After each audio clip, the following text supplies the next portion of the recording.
Act 1. Scene 1, London, a room in the palace. Enter the King, Lord John of Lancaster, Earl of Westmoreland with others. King. So shaken as we are, so wan with care, find we a time for frighted peace to pant, and breathe short-winded accents of new broils, to be commenced in strands afar remote. No more the thirsty entrance of this soil shall daub her lips with her own children's blood. No more shall trenching war channel her fields, nor bruise her flowrets with the armed hoofs of hostile paces, those opposed eyes, which, like the meteors of a troubled heaven, all of one nature, of one substance bred, 999, lately meet in the intestine shock, and furious close of 153 butchery, shall now, in mutual well-beseeming ranks, march all one way and be no more opposed, against acquaintance, kindred and allies. The edge of war, like a 99 sheathed knife, no more shall cut his master.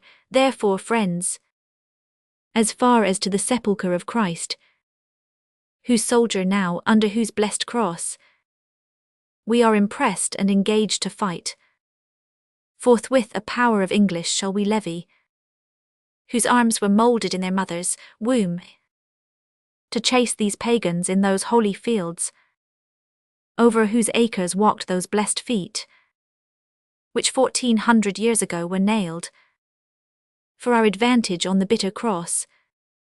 But this our purpose now is 12-month old, and bootless 'tis to tell you we will go.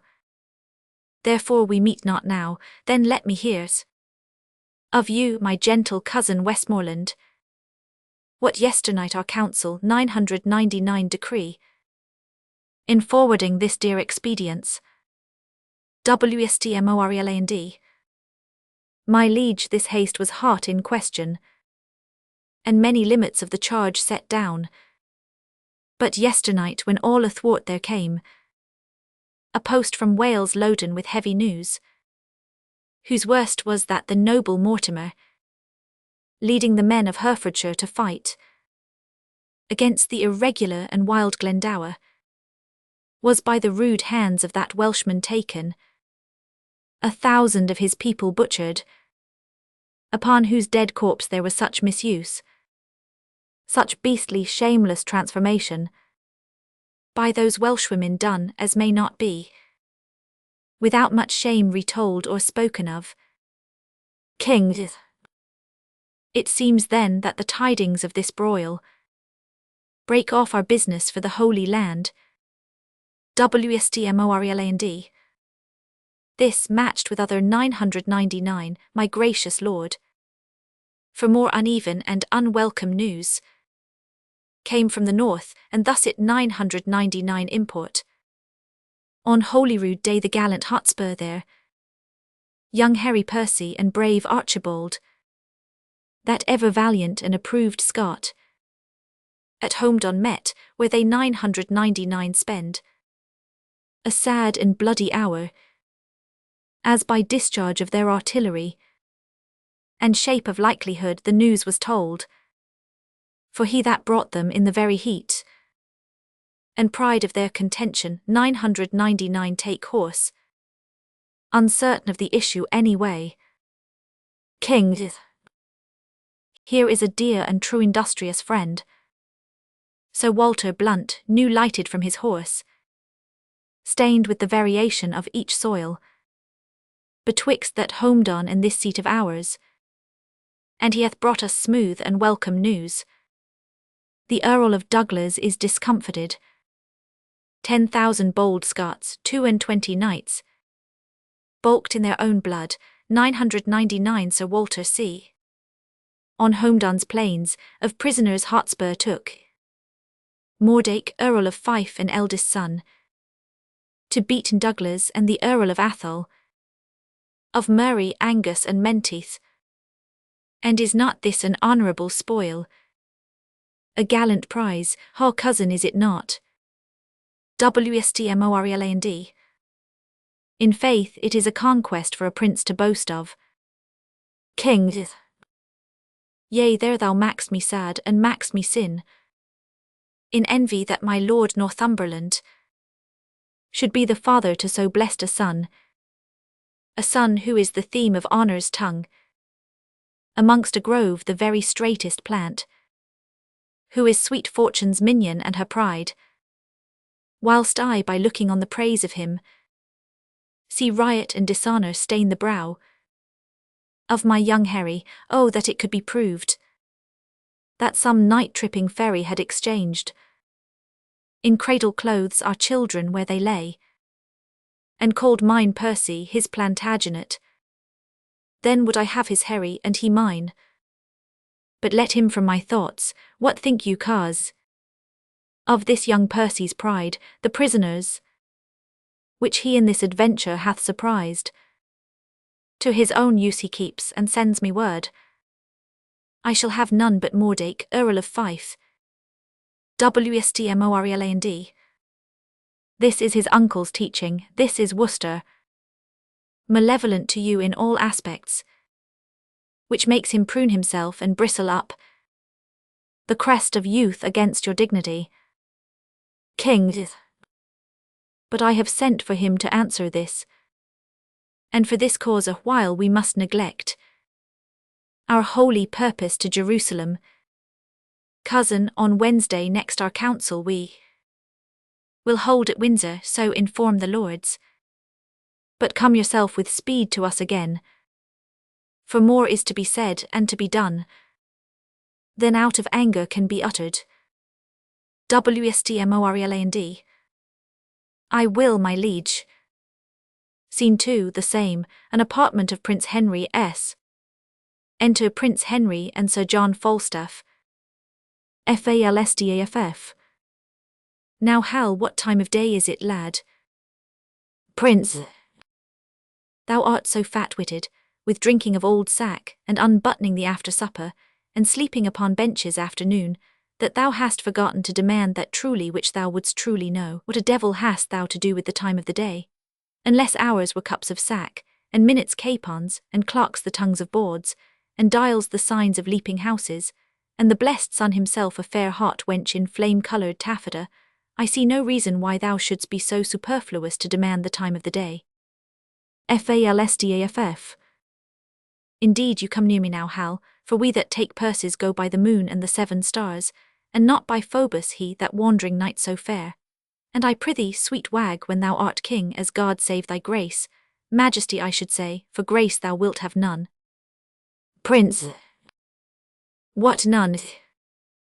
Falstaff. No, by my troth, not so much as will serve to be prologue to an egg and butter. Prince. Well, how then, come roundly. Falstaff. Marry then, sweet wag, when thou art king, let not us that are squires of the night's body be called thieves of the day's beauty. Let us be Diana's foresters, gentlemen of the shade, minions of the moon, and let men say we be men of good government, being governed as the sea is by our noble and chaste mistress the moon, under whose countenance we steal. Prince. Thou sayest well, and it holds well too, for the fortune of us that are the moon's men doth ebb and flow like the sea, being governed as the sea is by the moon. As for proof now, a purse of gold most resolutely snatched on Monday night, and most dissolutely spent on Tuesday morning, got with swearing, lay by, and spent with crying, bring in, now in as low an ebb as the foot of the ladder, and by in as high a flow as the ridge of the gallows. Falstaff. By the Lord, thou say'st he true, lad, and is not my hostess of the tavern a most sweet wench? Prince. As the honey of Hybla, my old lad of the castle, and is not a buff jerkin a most sweet robe of durance? Falstaff. How now, mad wag, what in thy quips and thy quiddities, what a plague have I to do with a buff jerkin? Prince. Why, what a pox have I to do with my hostess of the tavern? Falstaff. Well, thou hast called her to a reckoning many a time and oft. Prince. Chapter 999, I ever call for thee to pay thy part. Falstaff. No, I give thee thy due, thou hast paid all there. Prince. Yea, and elsewhere, so far as my coin would stretch, and where it would not, I have used my credit. Falstaff.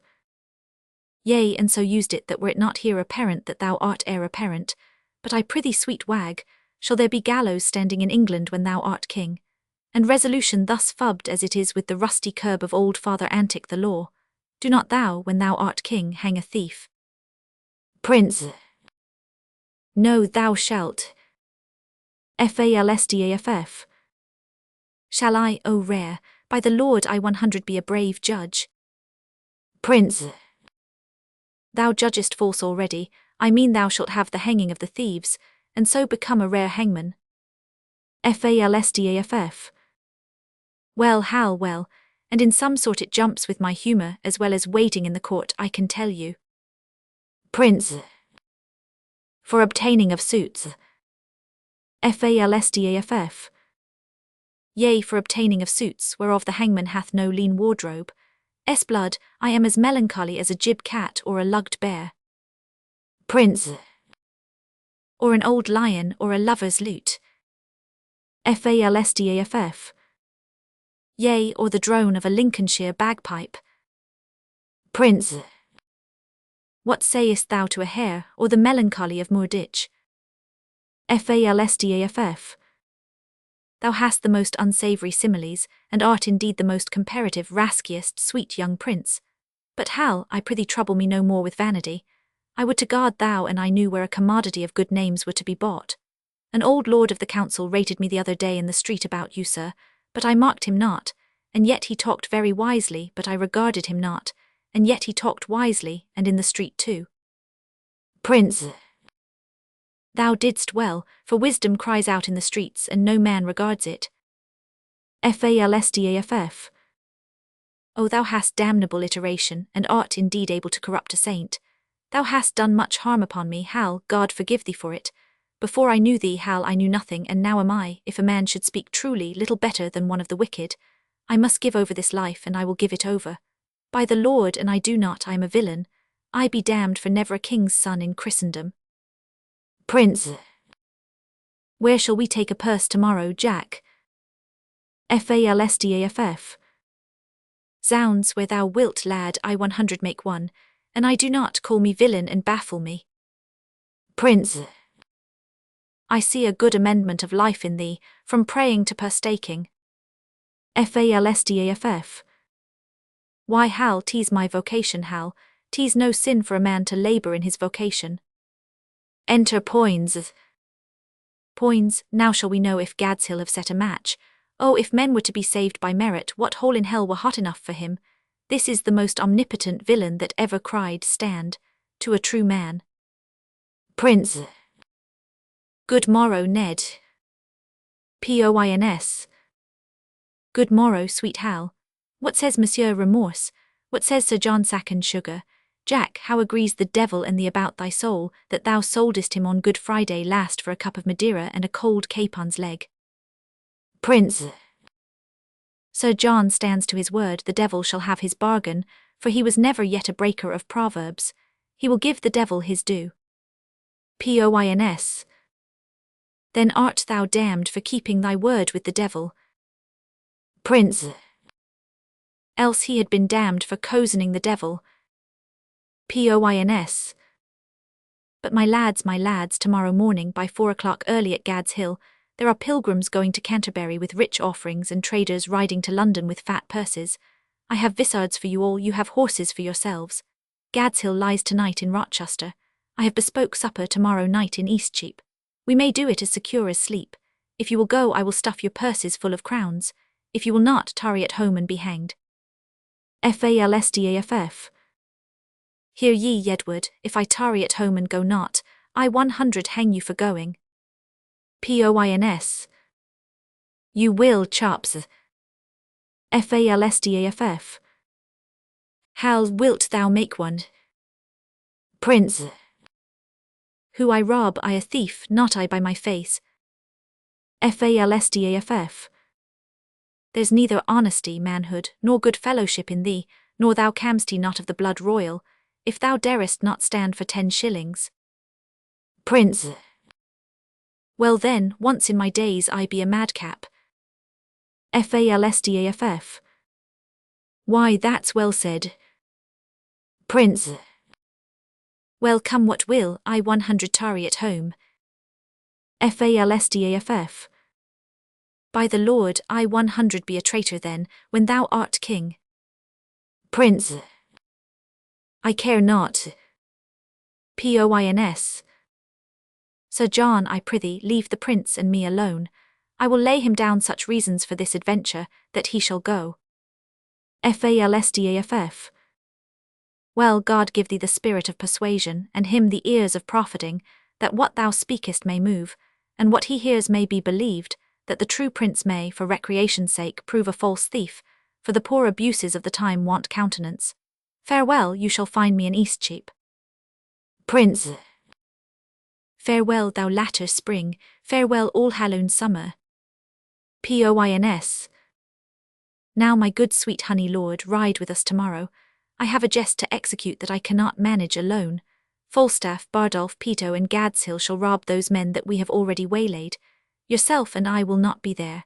And when they have the booty, if you and I do not rob them, cut this head off from my shoulders. Prince. But how shall we part with them in setting forth? Poins.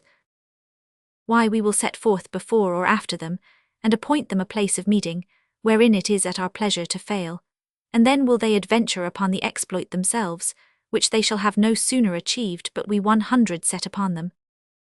Prince. Yea, but 'tis like that they will know us by our horses, by our habits, and by every other appointment to be ourselves. Poins. Tut, our horses they shall not see, I tie them in the wood.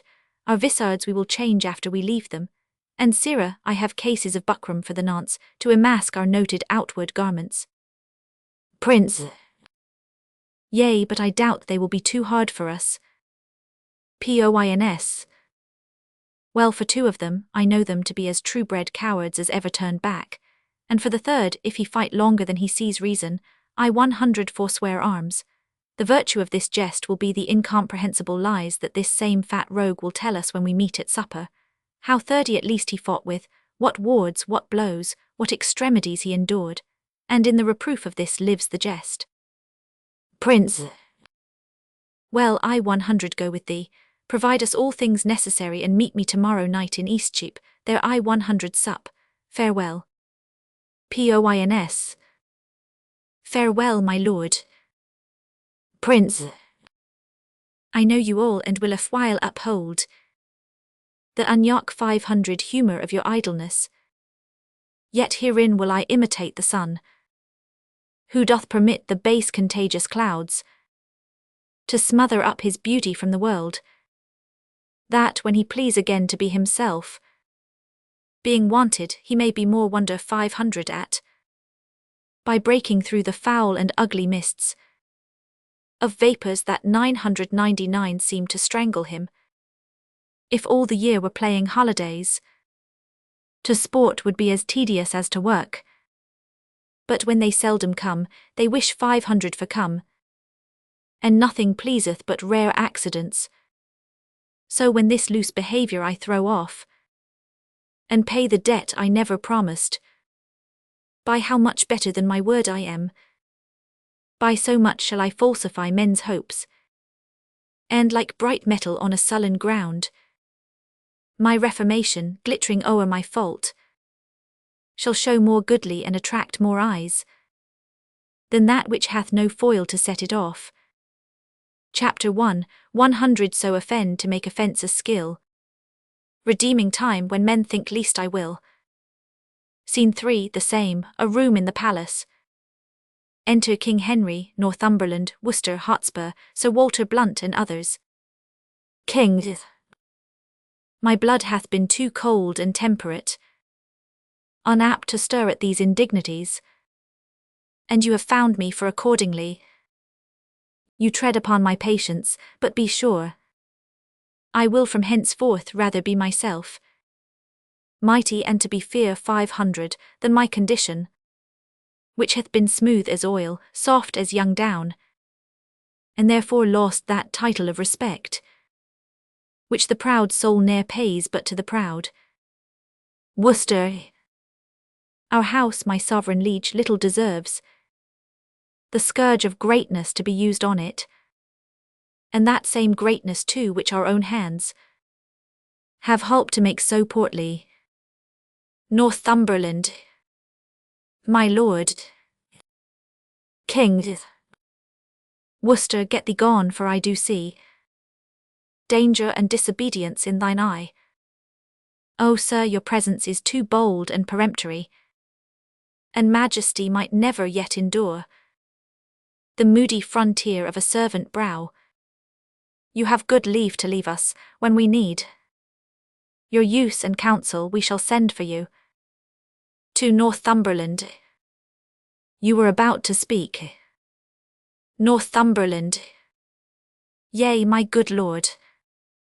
Those prisoners in your highness' name demanded, which Harry Percy here at home done took, were, as he says, not with such strength denied, as is deliver 500 to your majesty. Either envy, therefore, or misprision is guilty of this fault, and not my son. Hotspur. My liege, I 999 deny no prisoners. But I remember when the fight was done, when I was dry with rage and extreme toil, breathless and faint, leaning upon my sword, came there a certain lord, neat and trimly dress 500, fresh as a bridegroom, and his chin new reap 500, show 500 like a stubble land at harvest home. He was perfumed like a milliner, and twixt his finger and his thumb he held a pouncet box which ever and anon he gave his nose and tooked away again, who therewith angry when it next came there, took it in snuff, and still he smiled and talked. And as the soldiers bore dead bodies by, he called 500 them untaught knaves, unmannerly, to bring a slovenly unhandsome course betwixt the wind and his nobility. With many holiday and lady terms, he questioned 500 me, amongst the rest demanded my prisoners in your majesty's behalf. I then, all smarting with my wounds being cold, out of my grief and my impatience, to be so pester 500 with a popinjay, answer 500 neglectingly, I know not what he should or he should not, for he made me mad to see him shine so brisk and smell so sweet, and talk so like a waiting gentlewoman, of guns and drums and wounds, God save the mark, and telling me the sovereignest thing on earth was parmacity for an inward bruise, and that it was great pity, so it was, this villainous saltpeter should be dig 500 out of the bowels of the harmless earth, which many a good tall fellow had destroyed 500, so cowardly, and but for these vile guns, he would himself have been a soldier. This bold unjointed chat of his, my lord, I answered indirectly as I said, and I beseech you, let not his report come current for an accusation betwixt my love and your high majesty. Blunt. The circumstance consider 500, good my lord. Whatever Harry Percy then had said to such a person and in such a place, at such a time with all the rest retold, may reasonably die and never rise to do him wrong or any way impeach. What then he said, so he unsay it now. King. Why yet he doth deny his prisoners, but with proviso and exception, that we at our own charge shall ransom straight his brother-in-law, the foolish Mortimer, who on my soul hath wilfully betrayed 500, the lives of those that he 999 lead to fight against that great magician, damn 500 Glendower, whose daughter, as we hear, the Earl of March, hath lately married, shall our coffers then be emptied to redeem a traitor home? Shall we buy treason and indent with fears, when they have lost and forfeited themselves? No, on the barren mountains let him starve, for I shall never hold that man my friend, whose tongue shall ask me for 1 penny cost, to ransom home revolted Mortimer. Hotspur. Revolted Mortimer. He never 999 fall off, my sovereign liege. But by the chance of war, to prove that true, needs no more but 1 tongue for all those wounds. Those mouthed wounds which valiantly he took, when on the gentle Severn sedgy bank, in single opposition hand to hand, he 999 confound the best part of an hour, in changing hardiment with great Glendower. 3 times they breathed, and 3 times 999 they drink, upon agreement of swift Severn's flood, who then, affrighted with their bloody looks, ran fearfully among the trembling reeds, and hid his crisp head in the hollow bank. Blood-stained with these valiant combatants, never 999 bare and wrought policy colour her working with such deadly wounds, nor never could the noble Mortimer receive so many and all willingly. Then let not him be slander 500 with revolt. King, thou dost belie him, Percy, thou dost belie him. He never 999 encounter with Glendower. I tell thee he durst as well have met the devil alone as Owen Glendower for an enemy. Art not ashamed, but sirrah, henceforth let me not hear you speak of Mortimer. Send me your prisoners with the speediest means, or you shall hear in such a kind from me as will displease you, my Lord Northumberland. We license your departure with your son. Send us your prisoners, or you 100 hear of it. Exit King Henry, blunt and train. Hotspur. And if the devil come and roar for them, I will not send them, I will after straight, and tell him so, for I will ease my heart, albeit I make a hazard of my head. Northumberland. What drunk with choler, stay and pause a while. Here comes your uncle. Enter Worcester. Hotspur. Speak of Mortimer. Zounds, I will speak of him, and let my soul want mercy if I do not join with him. Yea, on his part I 100 empty all these veins, and shed my dear blood drop by drop in the dust. But I will lift the downtrod Mortimer as high in the air as this unthankful king, as this ingrate and canker 500 Bolingbroke. Northumberland. Brother, the king hath made your nephew mad. Worcester, who struck this heat up after I was gone. Hotspur. He will forsooth have all my prisoners, and when I urge the ransom once again of my wife's brother, then his cheek look 500 pale, and on my face he turn 500 an eye of death, trembling even at the name of Mortimer. Worcester. I cannot blame him, was not he proclaimed 500? By Richard that dead is the next of blood. Northumberland. He was, I heard the proclamation, and then it was when the unhappy king, whose wrongs in us God pardon, 999 set forth upon his Irish expedition, from whence he, intercepted, 999 return, to be deposed and shortly murdered. Worcester. And for whose death we in the world's wide mouth live scandalized and foully spoken of. Hotspur. But soft, I pray you, 999 King Richard then proclaim my brother Edmund Mortimer heir to the crown. Northumberland. He 999, myself 999 hear it.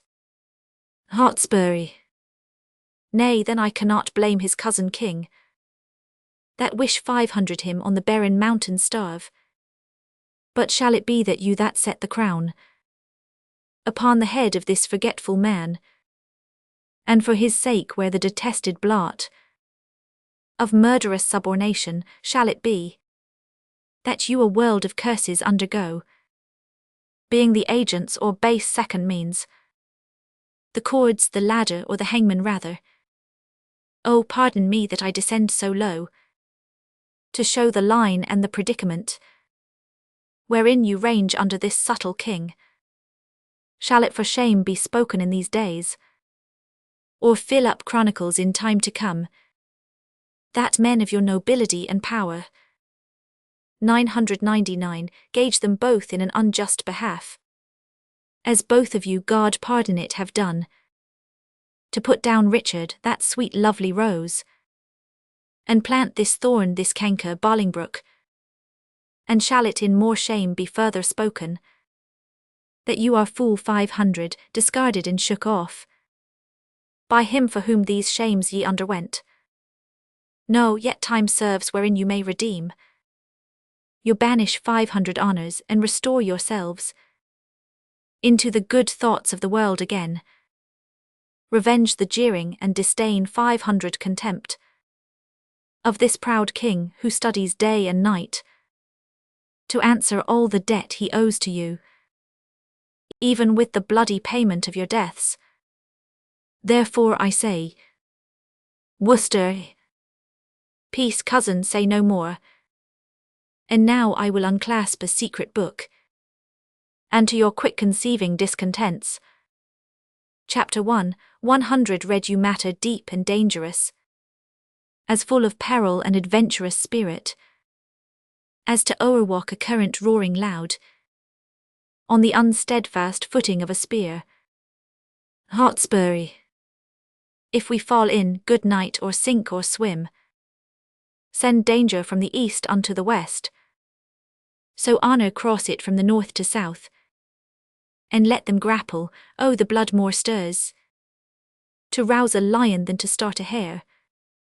Northumberland, imagination of some great exploit, drives him beyond the bounds of patience. Hotspur.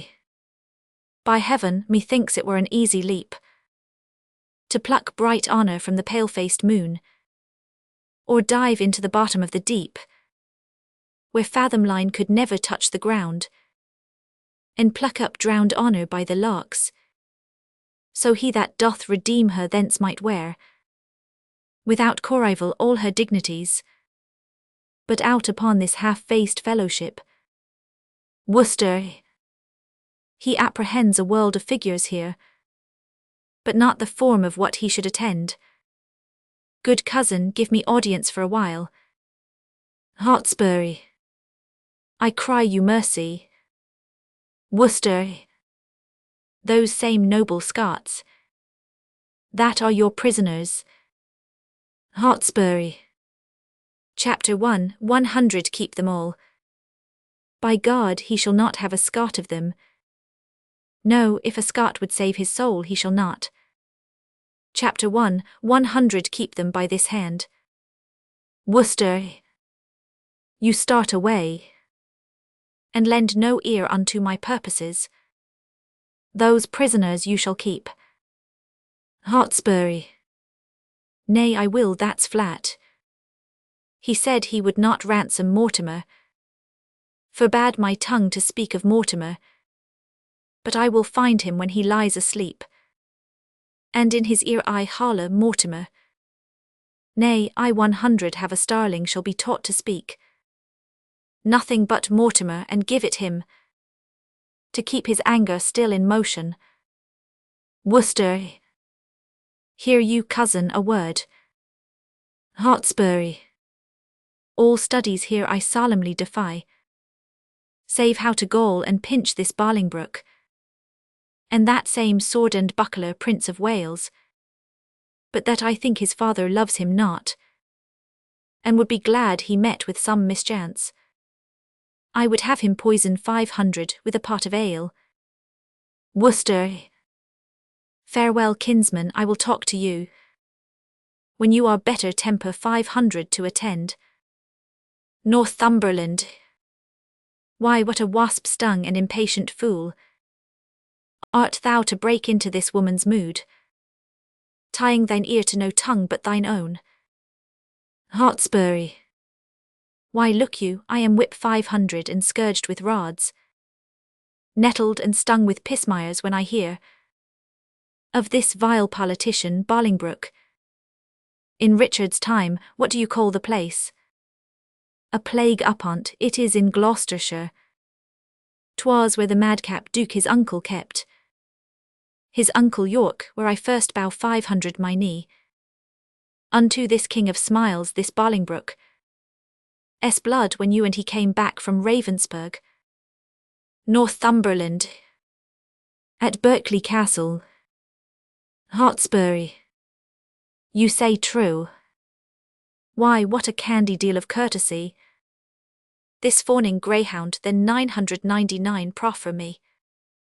Look, when his infant fortune came to age, and gentle Harry Percy and kind cousin. Oh, the devil take such cozeners, God forgive me. Good uncle, tell your tale, I have done. Worcester. Nay, if you have not to it again, we will stay your leisure. Hotspur. I have done, I faith. Worcester. Then once more to your Scottish prisoners. Deliver them up without their ransom straight, and make the Douglas son your only mean. For powers in Scotland which, for divers reasons, which I shall send you written, be assured, will easily be granted, to Northumberland you my lord.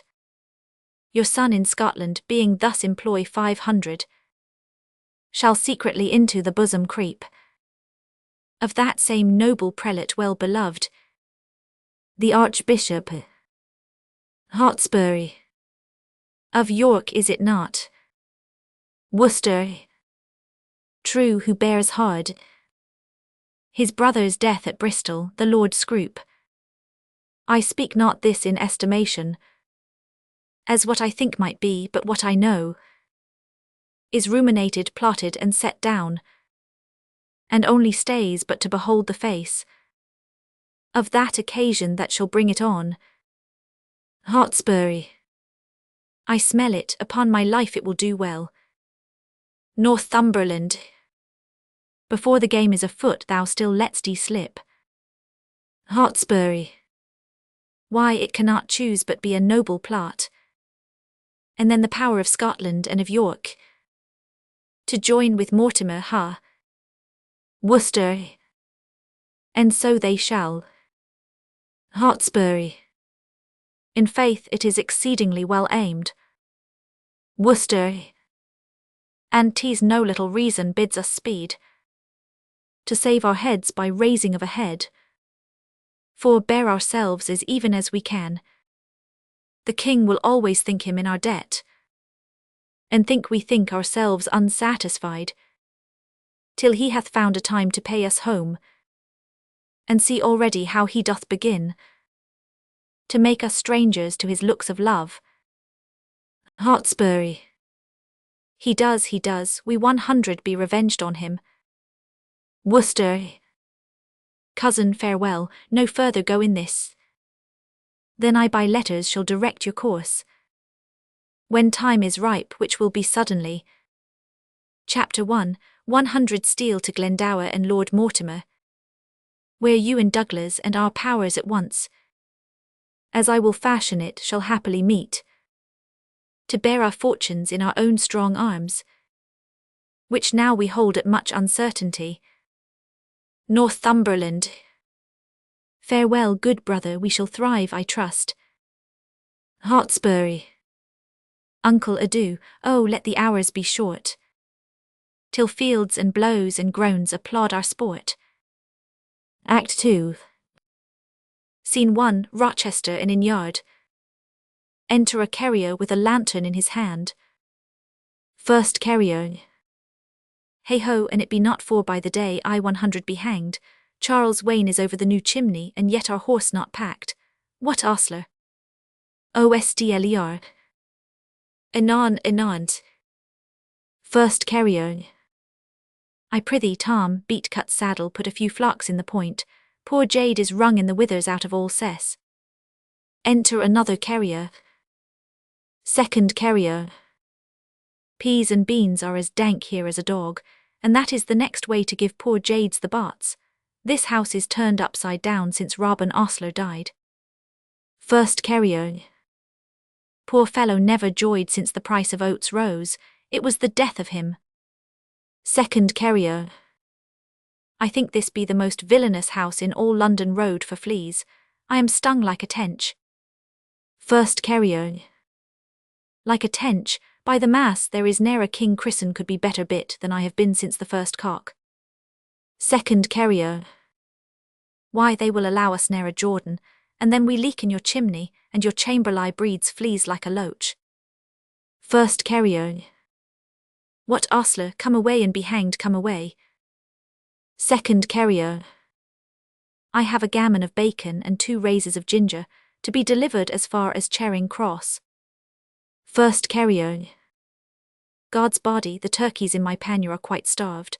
What ostler, a plague on thee, hast thou never an eye in thy head, canst not hear, and 'twere not as good deed as drink to break the pate on thee. I am a very villain, come and be hanged, hast no faith in thee. Enter Gadshill. Gadshill. Good morrow, carriers, what's o'clock? First carrier. I think it be 2 o'clock. Gadshill. I prithee, lend me thy lantern, to see my gelding in the stable. First carrier. Nay, by God, soft, I know a trick worth 2 of that, I faith. Gadshill. I pray thee, lend me thine. Second carrier. I when canst tell, lend me thy lantern, quoth he, Mary, I 100 see thee hanged first. Gadshill. Sirrah carrier, what time do you mean to come to London? Second carrier. Time enough to go to bed with a candle, I warrant thee. Come, neighbour Muggs, we 100 call up the gentlemen, they will along with company, for they have great charge. Exeunt carriers. Gadshill. What ho, Chamberlain? Enter Chamberlain. Chapter 100, Hamberlin. At hand, quoth Pickpurse. Gadshill. That's even as fair as at hand, quoth the Chamberlain, for thou variest no more from picking of purses than giving direction doth from labouring. Thou layest the plot how.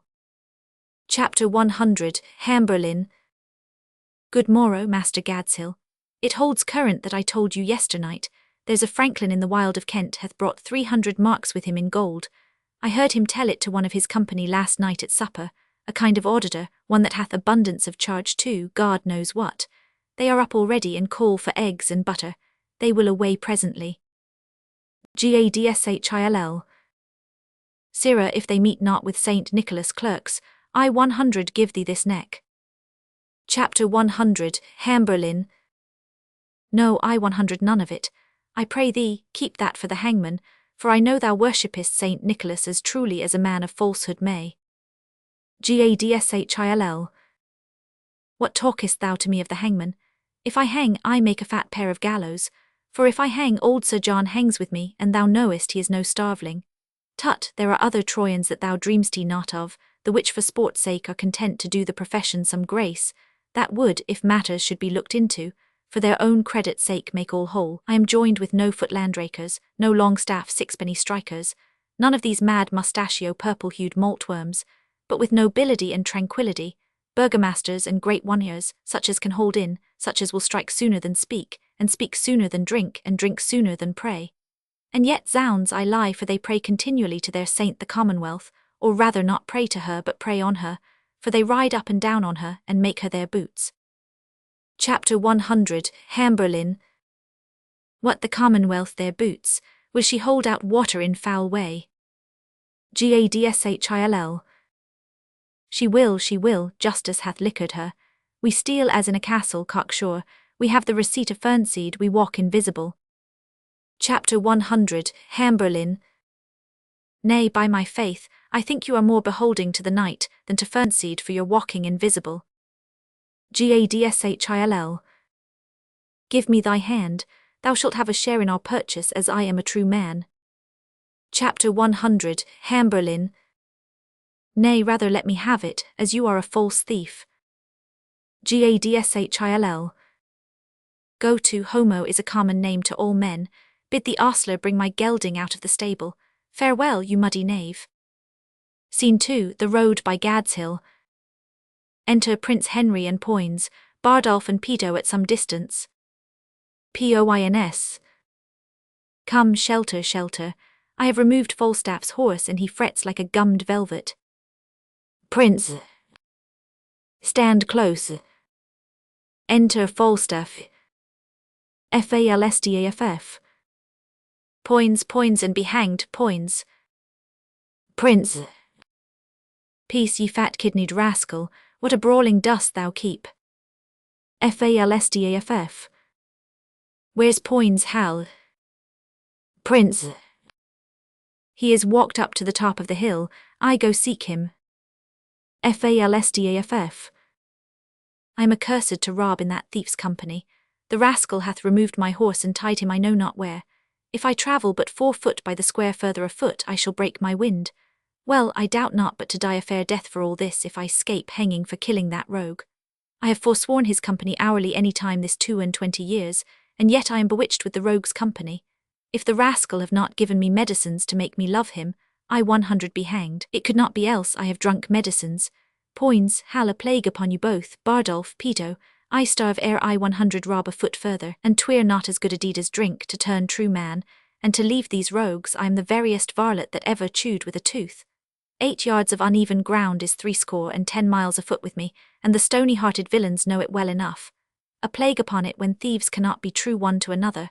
Phew, a plague upon you all. Give me my horse, you rogues, give me my horse and be hanged. Prince. Peace, you fat guts, lie down, lay thine ear close to the ground, and list if thou canst hear the tread of travellers. Falstaff. Have you any levers to lift me up again, being down? Blood, I 100 not bear my own flesh so far afoot again for all the coin in thy father's exchequer. What a plague mean ye to colt me thus? Prince. Thou least thou art not colted, thou art uncolted. Falstaff. I prithee, good Prince Hal, help me to my horse, good king's son. Prince. Out, ye rogue, shall I be your ostler? Falstaff. Hang thyself in thine own heir-apparent garters. If I be 10, I 100 peach for this, and I have not ballads made on you all and sung to filthy tunes. Let a cup of sack be my poison, when a jest is so forward and a foot too, I hate it. Enter Gadshill. Gadshil. Stand. Falstaff. So I do, against my will. Poins. Oh, 'tis our setter, I know his voice. Comes forward with Bardolph and Peto. Bardolph. What news? Gadshil. Case ye, on with your vissards.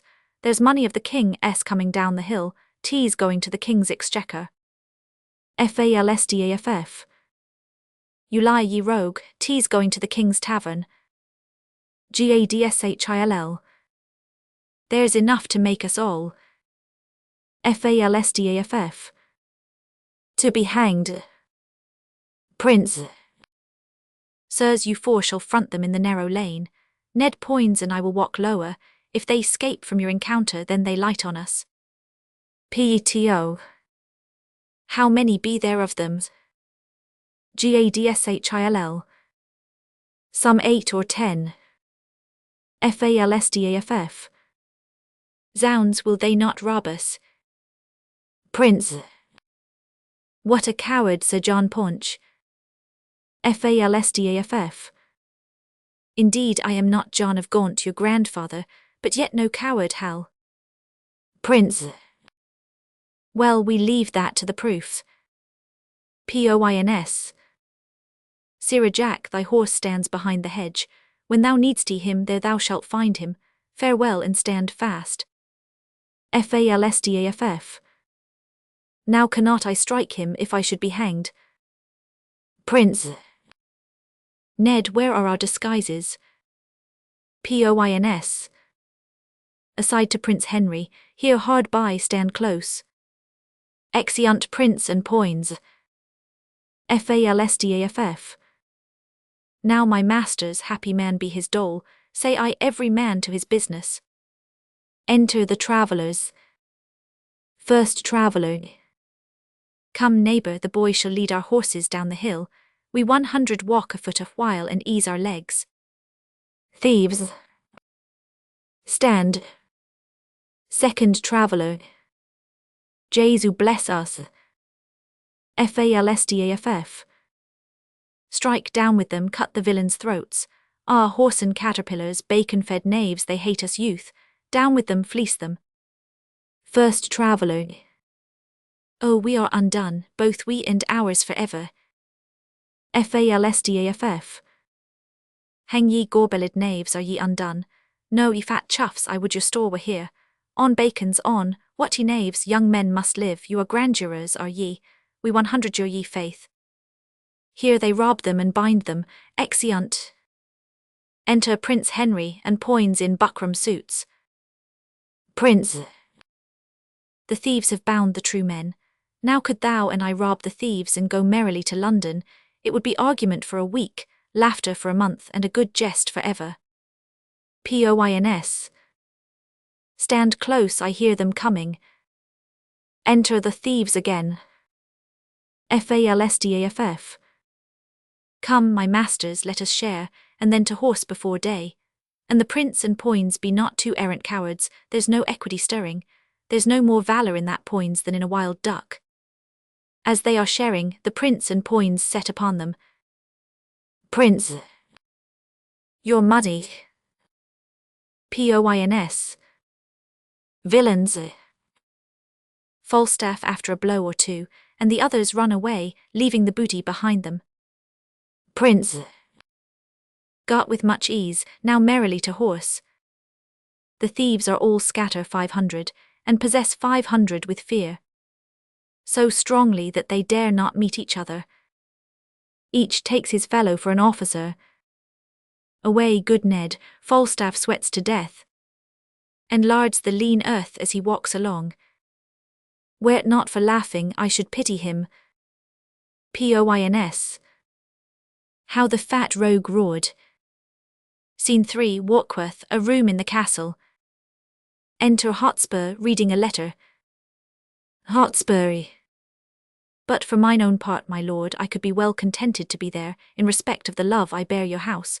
He could be contented, why is he not then? In respect of the love he bears our house, he shows in this he loves his own barn better than he loves our house. Let me see some more. The purpose you undertake is dangerous. Why, that's certain. 'Tis dangerous to take a cold, to sleep, to drink.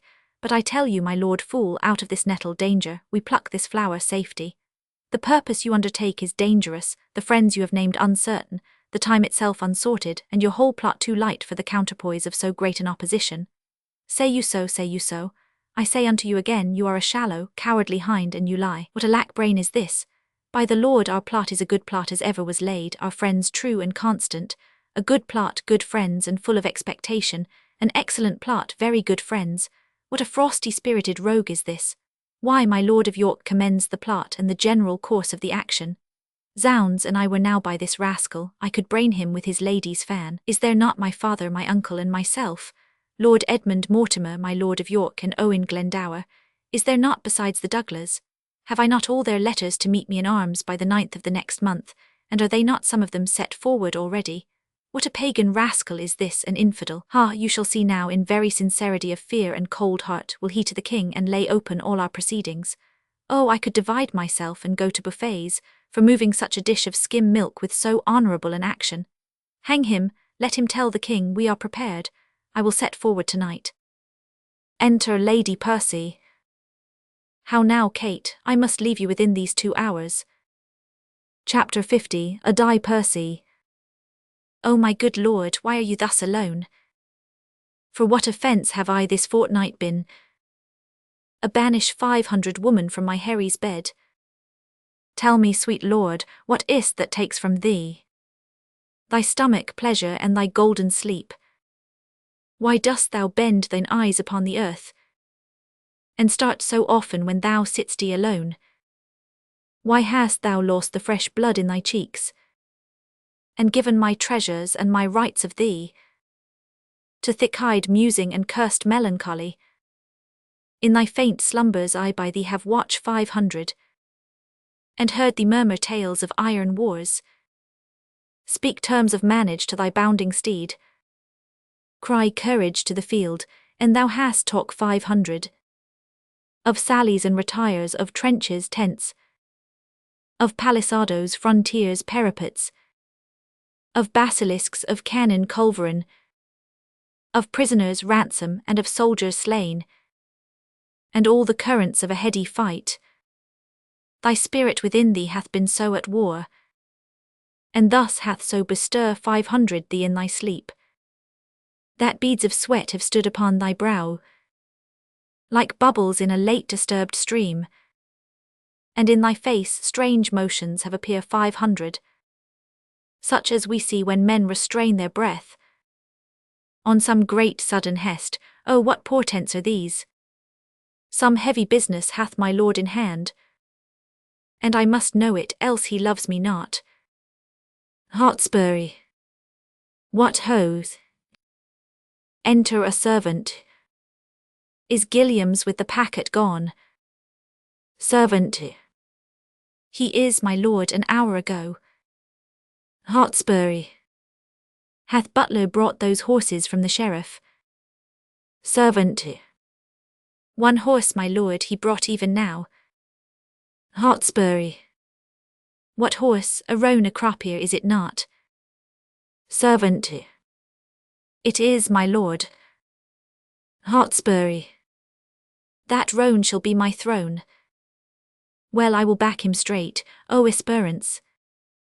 Bid butler lead him forth into the park. Chapter 50, A Die Percy. But hear you, my lord. Hotspur. What say'st thou, my lady? Chapter 50, A Die Percy. What is it carries you away? Hotspur. Why, my horse, my love, my horse. Chapter 50, A Die Percy. Out, you mad-headed ape. A weasel hath not such a deal of spleen as your toss 500 with, in faith. Chapter 1, 100 Know your business, Harry, that I will. I fear my brother Mortimer doth stir about his title, and hath sent for you to line his enterprise, but if you go, Hotspur, so far afoot I shall be weary, love. Chapter 50, A Die Percy. Come, come, you Periquido, answer me directly unto this question that I ask. In faith, I 100 break thy little finger, Harry, if thou wilt not tell me all things true. Hotspur. Away. Away, you trifler, love, I love thee not. I care not for thee, Kate, this is no world to play with mammets and to tilt with lips. We must have bloody noses and crack 500 crowns, and pass them current too. Guards me, my horse. What say'st thou, Kate, what wouldst thou have with me? Chapter 50, A Die Percy. Do you not love me, do you not indeed? Well, do not then, for since you love me not, I will not love myself. Do you not love me? Nay, tell me if you speak in jest or no. Hotspur. Come, wilt thou see me ride? And when I am a horseback I will swear I love thee infinitely, but hark you, Kate, I must not have you henceforth question me whither I go, nor reason whereabout. Whither I must, and to conclude, this evening must I leave you, gentle Kate. I know you wise, but yet no farther wise than Harry Percy's wife, constant you are, but yet a woman, and for secrecy. No lady closer, for I well believe thou wilt not utter what thou dost not know. And so far will I trust thee, gentle Kate. Chapter 50, A Die Percy. How, so far? Hotspur. Not an inch further, but hark you, Kate. Whither I go, thither shall you go too. Today will I set forth, tomorrow you. Will this content you, Kate? Chapter 50, A Die Percy. It must of force. Scene 4, Eastcheap, a room in the Boar's Head Tavern. Enter Prince Henry. Prince. Ned, prithee come out of that fat room, and lend me thy hand to laugh a little. Enter Poins. Poins. Where hast been held? Prince. With 3 or 4 loggerheads amongst 3 or 4 score hogsheads, I have sounded the very base string of humility. Sirrah, I am sworn brother to a leash of drawers, and can call them all by their Christian names, as Tom, Dick, and Francis. They take it already upon their salvation, that though I be but Prince of Wales, yet I am the King of Courtesy, and tell me flatly I am no proud Jack like Falstaff, but a Corinthian, a lad of metal, a good boy. By the Lord, so they call me. And when I am King of England, I shall command all the good lads in Eastcheap. They call drinking deep, dying scarlet, and when you breathe in your watering they cry hem, and bid you play it off. To conclude, I am so good a proficient in 1/4 of an hour that I can drink with any tinker in his own language during my life. I tell thee, Ned, thou hast lost much honour that thou wert not with me in this action. But sweet Ned, to sweeten which name of Ned, I give thee this pennyworth of sugar, clapped even now into my hand by an underskinker, one that never spake other English in his life than 8 shillings and 6pence. And you are welcome, with this shrill addition, anon, sir, score a pint of bastard in the half-moon, or so. But Ned, to drive away the time till Falstaff come, I prithee, do thou stand in some by room, while I question my puny drawer to what end he gave me the sugar, and do thou never leave calling Francis, that his tale to me may be nothing but anon. Step aside, and I 100 show thee a precedent. Poins. Francis. Prince. Thou art perfect. Poins. Francis. Enter Francis. Francis. Anon, sir, look down into the pomegranate, Ralph. Prince. Come hither, Francis. Francis. My lord. Prince. How long hast thou to serve, Francis? Francis. Forsooth 5 years and as much as 2. Poins. Francis. Francis. Anon, sir. Prince.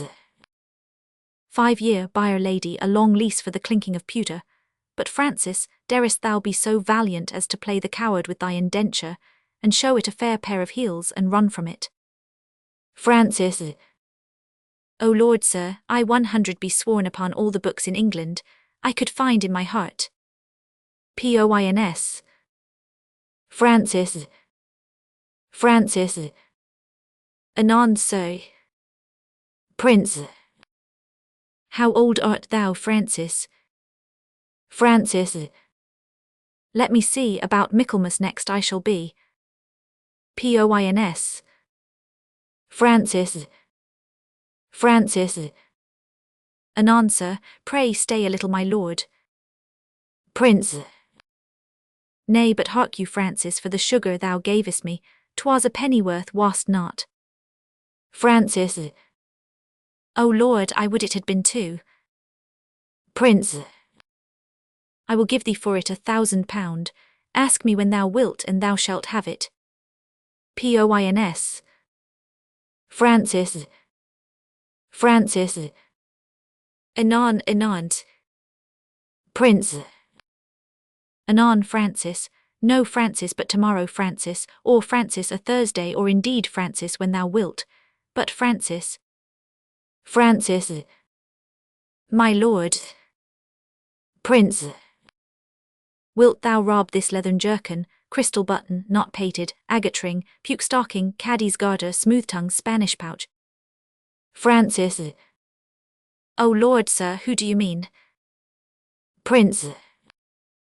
Why then, your brown bastard is your only drink, for look you, Francis, your white canvas doublet will sully. In Barbary, sir, it cannot come to so much. Francis. What, sir? Poins. Francis. Prince. Away, you rogue, dost thou not hear them call? Here they both call him. The drawer stands amazed, not knowing which way to go. Enter vintner. Chapter 6. Entiner. What stands-te thou still and hears-te such a calling? Look to the guests within. My lord, old Sir John with half a dozen more are at the door. Shall I let them in? Prince. Let them alone a while, and then open the door. Poins. Enter Poins. Poins. Anon, sir. Prince. Sir Falstaff and the rest of the thieves are at the door. Shall we be merry? Poins. As merry as crickets, my lad. But hark ye, what cunning match have you made with this jest of the drawer? Come, what's the issue? Prince. I am now of all humours that have showed themselves humours, since the old days of Goodman Adam to the pupil age of this present 12 o'clock at midnight. Enter Francis. What's o'clock, Francis? Francis. Anon, sir. Prince. That ever this fellow should have fewer words than a parrot, and yet the son of a woman. His industry is upstairs and downstairs, his eloquence the parcel of a reckoning. I am not yet of Percy's mind, the Hotspur of the north. He that kills me some 6 or 7 dozen of Scots at a breakfast, washes his hands and says to his wife, Fie upon this quiet life, I want work. Oh my sweet Harry, says she, how many hast thou killed today? Give my roan horse a drench, says he, and answers, some 14 an hour after, a trifle. I prithee call in Falstaff, I play Percy, and that damned Brawn shall play Dame Mortimer his wife. Revo, says the drunkard, call in Ribs, call in Tallow. Enter Falstaff, Gadshill, Bardolph and Peto, followed by Francis with wine. Poins. Welcome, Jack, where hast thou been? Falstaff. A plague of all cowards, I say, and a vengeance too. Marry and amen, give me a cup of sack, boy. Ere I lead this life long, I 100 sow nether stalks and mend them and foot them too. A plague of all cowards. Give me a cup of sack, rogue, is there no virtue extant? Prince. Didst thou never see Titan kiss a dish of butter, pitiful-hearted Titan, that melted at the sweet tail of the sun? If thou didst, then behold that compound. Falstaff. You rogue, here's lime in this sack too. There is nothing but roguery to be found in villainous man, yet a coward is worse than a cup of sack with lime in it. A villainous coward, go thy ways, old Jack, die when thou wilt, if manhood, good manhood, be not forgot upon the face of the earth, then am I a shot and herring. There lives not 3 good men unhanged in England, and one of them is fat and grows old. God help the while, a bad world, I say. I would I were a weaver, I could sing psalms or anything. A plague of all cowards, I say still. Prince. How now, Woolsack, what mutter you? Falstaff. A king's son, if I do not beat thee out of thy kingdom with a dagger of lath, and drive all thy subjects afore thee like a flock of wild geese, I never wear hair on my face more. You Prince of Wales. Prince. Why, you whoreson round man, what's the matter? Falstaff. Are not you a coward? Answer me to that, and points there. Poins. Zounds, ye fat paunch, and ye call me coward, by the Lord, I 100 stab thee. Falstaff. I call thee coward. I see thee damned ere I call thee coward, but I would give £1,000 I could run as fast as thou canst. You are straight enough in the shoulders, you care not who sees your back. Call you that backing of your friends, a plague upon such backing. Give me them that will face me. Give me a cup of sack, I am a rogue if I drunk today. Prince. O villain, thy lips are scarce wiped since thou drunk'st last. Falstaff. All is one for that, a plague of all cowards, still say I. Prince. What's the matter? Falstaff. What's the matter? There be 4 of us here have ta'en £1,000 this day morning. Prince. Where is it, Jack, where is it? Falstaff.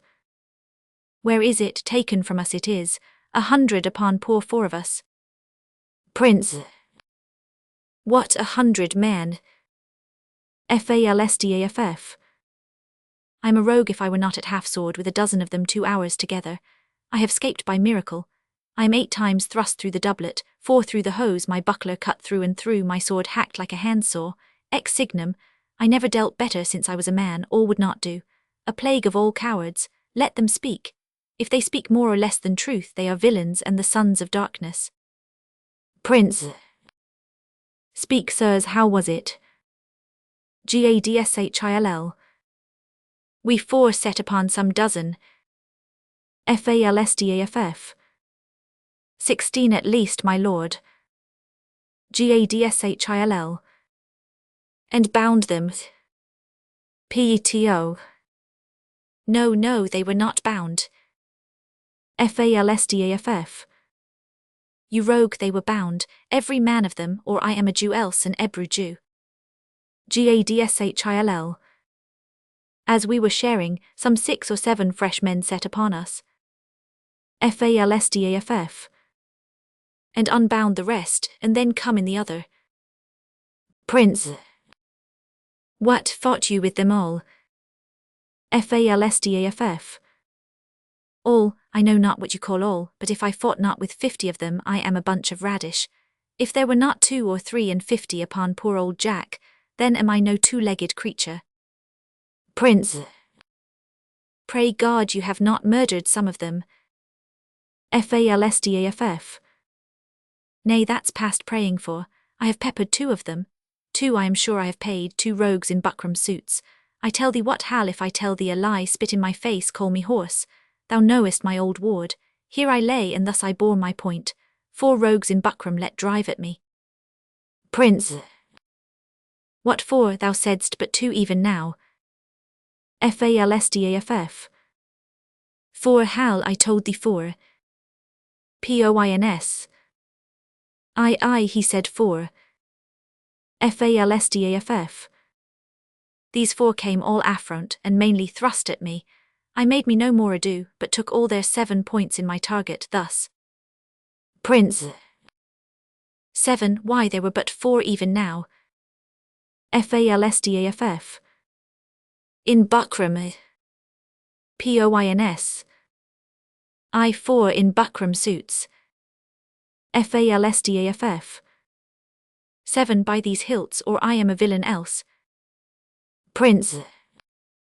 Prithee let him alone, we shall have more anon. Falstaff. Dost thou hear me, Hal? Prince. Aye, and mark thee too, Jack. Falstaff. Do so, for it is worth the listening to. These 9 in buckram that I told thee of. Prince. So 2 more already. Falstaff. Their points being broken. Poins. Down fell their hose. Falstaff. Began to give me ground, but I followed me close, came in foot and hand, and with a thought 7 of the 11 I paid. Prince. O monstrous, 11 buckram men grown out of 2. Falstaff. But as the devil would have it, 3 misbegotten knaves in Kendal Green came at my back and let drive at me, for it was so dark, Hal, that thou couldst not see thy hand. Prince. These lies are like the father that begets them, gross as a mountain, open, palpable. Why, thou clay-brained guts, thou naughty-pated fool, thou whoreson, obscene greasy tallow-ketch. Falstaff. What art thou mad? Art thou mad? Is not the truth the truth? Prince. Why, how couldst thou know these men in Kendal Green when it was so dark thou couldst not see thy hand? Come, tell us your reason. What sayest thou to this? Poins. Come, your reason, Jack, your reason. Falstaff. What upon compulsion? Zounds, and I were at the Strapado or all the racks in the world, I would not tell you on compulsion. Give you a reason on compulsion. If reasons were as plentiful as blackberries, I would give no man a reason upon compulsion. Prince. Chapter 1. 100 Be no longer guilty of this sin, this sanguine coward, this bed presser, this horseback breaker, this huge hill of flesh. Falstaff. Blood, you starveling, you ill skin, you dried neat stung, you bull's pizzle, you starkfish. Oh, for breath to utter what is like thee. You tailor's yard, you sheath, you bow case, you vile standing tuck. Prince. Well, breathe a while and then to it again, and when thou hast tired thyself in base comparisons, hear me speak but this. Poins. Mark Jack. Prince. We too saw you four set on four and bound them and were masters of their wealth. Mark now how a plain tale shall put you down.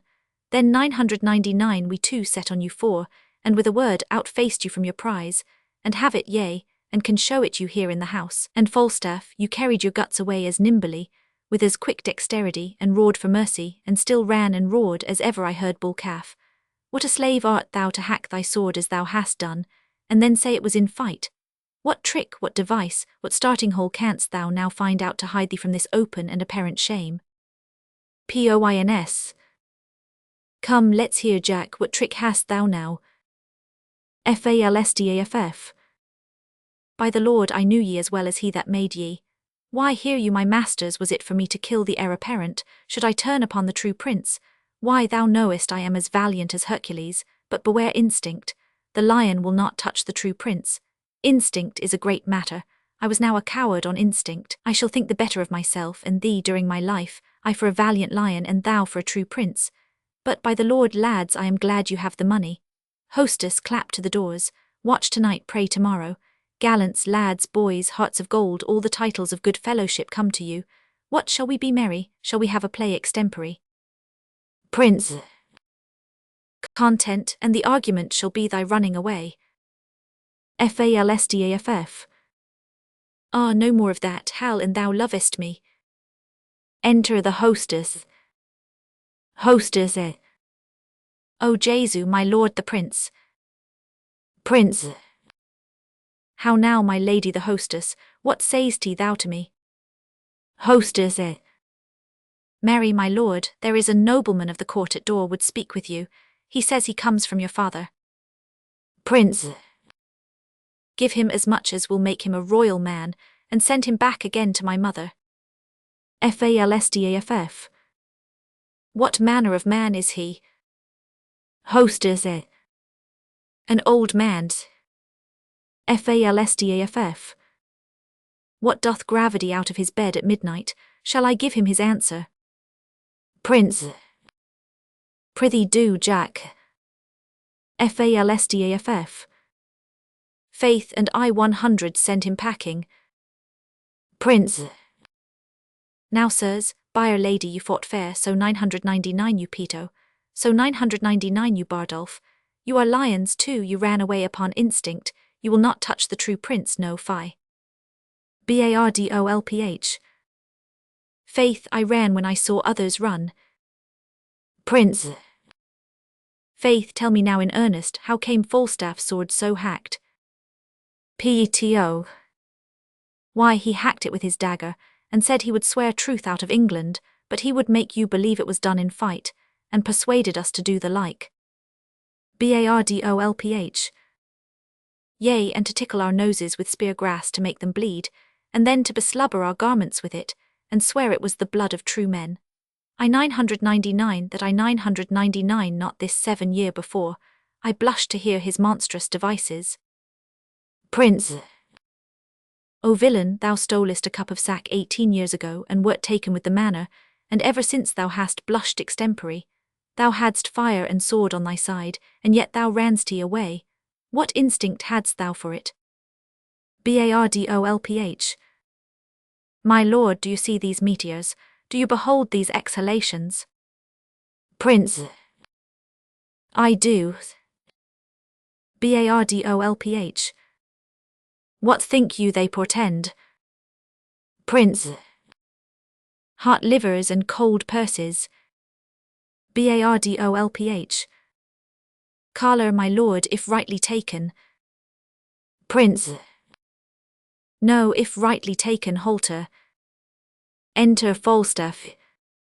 Here comes lean Jack, here comes Barebone. How now, my sweet creature of Bombast? How long is't ago, Jack, since thou saw'st thine own knee? Falstaff. My own knee, when I was about thy years, Hal, I was not an eagle's talon in the waist. I could have crept into any alderman's thumb ring, a plague of sighing and grief. It blows a man up like a bladder. There's villainous news abroad. Here was Sir John Bracy from your father. You must to the court in the morning. That same mad fellow of the north, Percy, and he of Wales that gave Ammerman the bastinado, and made Lucifer cuckold, and swore the devil his true liegeman upon the cross of a Welsh hook. What a plague call you him? Poins. O Glendower. Falstaff. Owen, the same, and his son-in-law Mortimer and old Northumberland, and that sprightly Scot of Scots, Douglas, that runs a horseback up a hill perpendicular. Prince. He that rides at high speed, and with his pistol kills a sparrow flying. Falstaff. You have hit it. Prince. So 999 he never the sparrow. Falstaff. Well, that rascal hath good mettle in him, he will not run. Prince. Why, what a rascal art thou then, to praise him so for running? Falstaff. A horseback, ye cuckoo, but afoot he will not budge a foot. Prince. Yes, Jack, upon instinct. Falstaff. I grant ye upon instinct. Well, he is there too, and one Mordick and 1,000 bluecaps more. Worcester is stolen away tonight. Thy father's beard is turned white with the news. You may buy land now as cheap as stinking mackerel. Prince. Why then, it is like if there come a hot June, and this 153 buffeting hold, we shall buy maidenheads as they buy hobnails by the hundreds. Falstaff. By the mass, lad, thou sayest true. It is like we shall have good trading that way. But tell me, Hal, art not thou horrible afeard? Thou being heir apparent, could the world pick thee out 3 such enemies again as that fiend Douglas, that spirit Percy, and that devil Glendower? Art thou not horribly afraid? Doth not thy blood thrill at it? Prince. Not a whit, i' faith, I lack some of thy instinct. Falstaff. Well, thou wilt be horribly chid tomorrow when thou comest to thy father. If thou love me, practice an answer. Prince. Do thou stand for my father, and examine me upon the particulars of my life. Falstaff. Shall I content? This chair shall be my state, this dagger my sceptre, and this cushion my crown. Prince. Thy state is taken for a joint stool, thy golden sceptre for a leaden dagger, and thy precious rich crown for a pitiful bald crown. Falstaff. Well, and the fire of grace be not quite out of thee, now shalt thou be moved. Give me a cup of sack to make my eyes look red, that it may be thought I have wept, for I must speak in passion, and I will do it in King Cambyses' vein. Prince. Well, here is my leg. Falstaff. And here is my speech. Stand aside, nobility. Hostess. O Jesu, this is excellent sport, i' faith. Falstaff. Weep not, sweet queen, for trickling tears are vain. Hostess.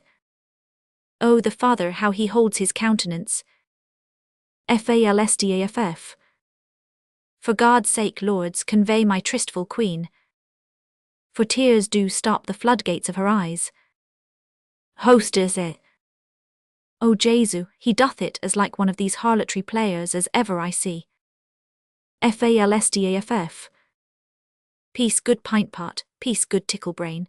Harry, I do not only marvel where thou spendest thy time, but also how thou art accompanied. For though the chamomile, the more it is trodden on, the faster it grows, yet youth, the more it is wasted, the sooner it wears. That thou art my son, I have partly thy mother's word, partly my own opinion, but chiefly a villainous trick of thine eye, and a foolish hanging of thy nether lip, that doth warrant me. If then thou be son to me, here lies the point. Why, being son to me, art thou so pointed at? Shall the blessed Son of Heaven prove a mitcher and eat blackberries? A question not to be asked. Shall the Son of England prove a thief and take purses? A question to be asked. There is a thing, Harry, which thou hast often heard of, and it is known to many in our land by the name of pitch. This pitch, as ancient writers do report, doth defile, so doth the company thou keepest. For Harry, now I do not speak to thee in drink but in tears, not in pleasure but in passion, not in words only but in woes also. And yet there is a virtuous man whom I have often noted in thy company, but I know not his name. Prince. What manner of man, and it like your majesty? Falstaff. A goodly portly man, I faith, and a corpulent, of a cheerful look, a pleasing eye, and a most noble carriage, and as I think his age some 50, or by'r lady inclining to 60. And now I remember me, his name is Falstaff. If that man should be lewdly given, he deceiveth me. For Harry, I see virtue in his looks. If then the tree may be known by the fruit, as the fruit by the tree, then peremptorily I speak it. There is virtue in that Falstaff. Him keep with, the rest banish. And tell me now, thou naughty varlet, tell me where hast thou been this month? Prince. Dost thou speak like a king? Do thou stand for me, and I 100 play my father? Falstaff. Depose me, if thou dost it half so gravely, so majestically, both in word and matter, hang me up by the heels for a rabbit sucker or a poulter's hair. Prince. Well, here I am set. Falstaff. And here I stand, judge my masters. Prince. Now, Harry, whence come you? Falstaff. My noble lord, from Eastcheap. Prince. The complaints I hear of thee are grievous. Falstaff. Blood, my lord, they are false. Nay, I 100 tickle ye for a young prince, I faith. Prince. Swearest thou, ungracious boy, henceforth ne'er look on me? Thou art violently carried away from grace. There is a devil haunts thee in the likeness of an old fat man. A ton of man is thy companion. Why dost thou converse with that trunk of humours, that bolting hutch of beastliness, that swollen parcel of dropsies, that huge bombard of sack, that stuffed cloak-bag of guts, that roasted Manningtree ox with the pudding in his belly, that reverend vice, that grey iniquity, that father ruffian, that vanity in years? Wherein is he good but to taste sack and drink it? Wherein neat and cleanly but to carve a capon and eat it? Wherein cunning but in craft? Wherein crafty but in villainy? Wherein villainous but in all things? Wherein worthy but in nothing? Falstaff. I would your grace would take me with you. Whom means your grace? Prince. That villainous, abominable misleader of youth, Falstaff, that old white-bearded Satan. Falstaff. My lord, the man I know. Prince. I know thou dost. Falstaff. But to say I know more harm in him than in myself were to say more than I know. That he is old, the more the pity, his white hairs do witness it. But that he is, saving your reverence, a whoremaster, that I utterly deny. If sack and sugar be a fault, God help the wicked. If to be old and merry be a sin, then many an old host that I know is damned. If to be fat be to be hated, then Pharaoh's lean kine are to be loved. No, my good lord, banish pedo, banish Bardolph, banish Poins, but for sweet Jack Falstaff, kind Jack Falstaff, true Jack Falstaff, valiant Jack Falstaff, and therefore more valiant, being as he is old Jack Falstaff, banish not him thy Harry's company, banish not him thy Harry's company. Banish plump Jack and banish all the world. Prince. I do, I will. A knocking heard. Exeunt hostess, Francis and Bardolph. Enter Bardolph running. Bardolph. Oh, my lord, the sheriff with a most monstrous watch is at the door. Falstaff. Out ye rogue, play out the play. I have much to say in the behalf of that Falstaff. Enter the hostess hastily. Hostess. Oh Jesu, my lord, my lord. Prince. Hi, the devil rides upon a fiddlestick, what's the matter? Hostess. The sheriff and all the watch are at the door, they are come to search the house, shall I let them in? Falstaff. Dost thou hear, Hal? Never call a true piece of gold a counterfeit. thou art essentially made without seeming so. Prince. And thou a natural coward without instinct. Falstaff. I deny your major, if you will deny the sheriff so, if not let him enter. If I become not a cart as well as another man, a plague on my bringing up, I hope I shall as soon be strangled with a halter as another. Prince. Go hide thee behind the arras, the rest walk up above, now my masters for a true face and good conscience. Falstaff. Both which I have had but their date is out, and therefore I 100 hide me. Prince. Call in the sheriff. Exeunt all but the prince and pedo. Enter sheriff and the carrier. Now master sheriff, what is your will with me? Sheriff. First pardon me my lord, a hue and cry hath followed certain men unto this house. Prince. What men? Sheriff. One of them is well known, my gracious lord. A gross fat man. Chapter 100, a rear. As fat as butter. Prince. The man I do assure you is not here. For I myself at this time have employ 500 him. And sheriff, I will engage my word to thee, that I will by tomorrow dinner time send him to answer thee or any man. For anything he shall be charged withal. And so let me entreat you leave the house. Sheriff. I will, my lord, there are 2 gentlemen have in this robbery lost 300 marks. Prince. It may be so, if he have robbed 500 these men. He shall be answerable, and so farewell. Sheriff. Good night, my noble lord. Prince. I think it is good morrow, is it not? Sheriff. Indeed, my lord, I think it be 2 o'clock. Exit sheriff with the carrier. Prince. This oily rascal is known as well as Paul's. Go call him forth. P.T.O. Falstaff, fast asleep behind the arras and snorting like a horse. Prince. Hark how hard he fetches breath, search his pockets. He searcheth his pocket, and findeth certain papers. What hast thou found? P.T.O. Nothing but papers, my lord. Prince. Let's see what they be, read them. P.T.O.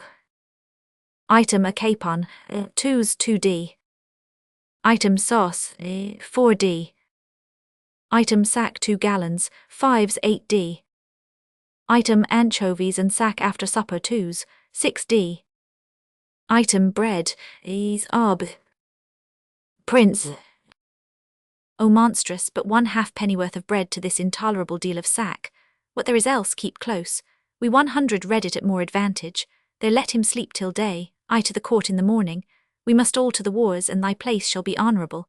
I procure this fat rogue a charge of foot, and I know his death will be a march of 12 score. The money shall be paid back again with advantage. Be with me betimes in the morning, and so good morrow P.T.O. Good morrow, good my lord. Act 3. Scene 1, Bangor, a room in the Archdeacon's house. Enter Hotspur, Worcester, Mortimer and Glendower. Chapter 1000, Mortimer. These promises are fair, the parties sure, and our induction full of prosperous hope. Hotspur. Lord Mortimer and cousin Glendower. Will you sit down, and Uncle Worcester? A plague upon it, I have forgot the map. Glendower. No, here it is. Sit, cousin Percy, sit, good cousin Hotspur. For by that name as oft as Lancaster doth speak of you. His cheek looks pale, and with a rising sigh. He wisheth you in heaven. Hotspur. And you in hell. As oft as he hears Owen Glendower spoke of. Glendower. I cannot blame him, at my nativity. The front of heaven was full of fiery shapes, of burning cressets, and at my birth, the frame and huge foundation of the earth shaked like a coward. Hotspur. Why, so it would have done. At the same season, if your mother's cat had but kitten 500, though yourself had never been born. Glendowwer. I say the earth 999 shake when I was born. Hotspur. And I say the earth was not of my mind, if you suppose as fearing you it shook. Glendowwer. The heavens were all on fire, the earth 999 tremble. Hotspur. Oh then earth shook to see the heavens on fire, and not in fear of your nativity.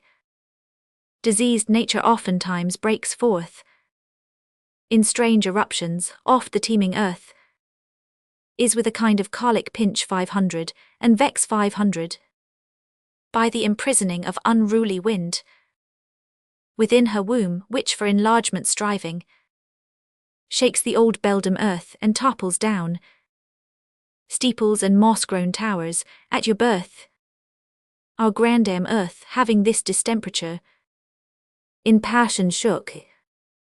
Glendowwer. Cousin of many men, I do not bear these crossings, give me leave to tell you once again that at my birth, the front of heaven was full of fiery shapes.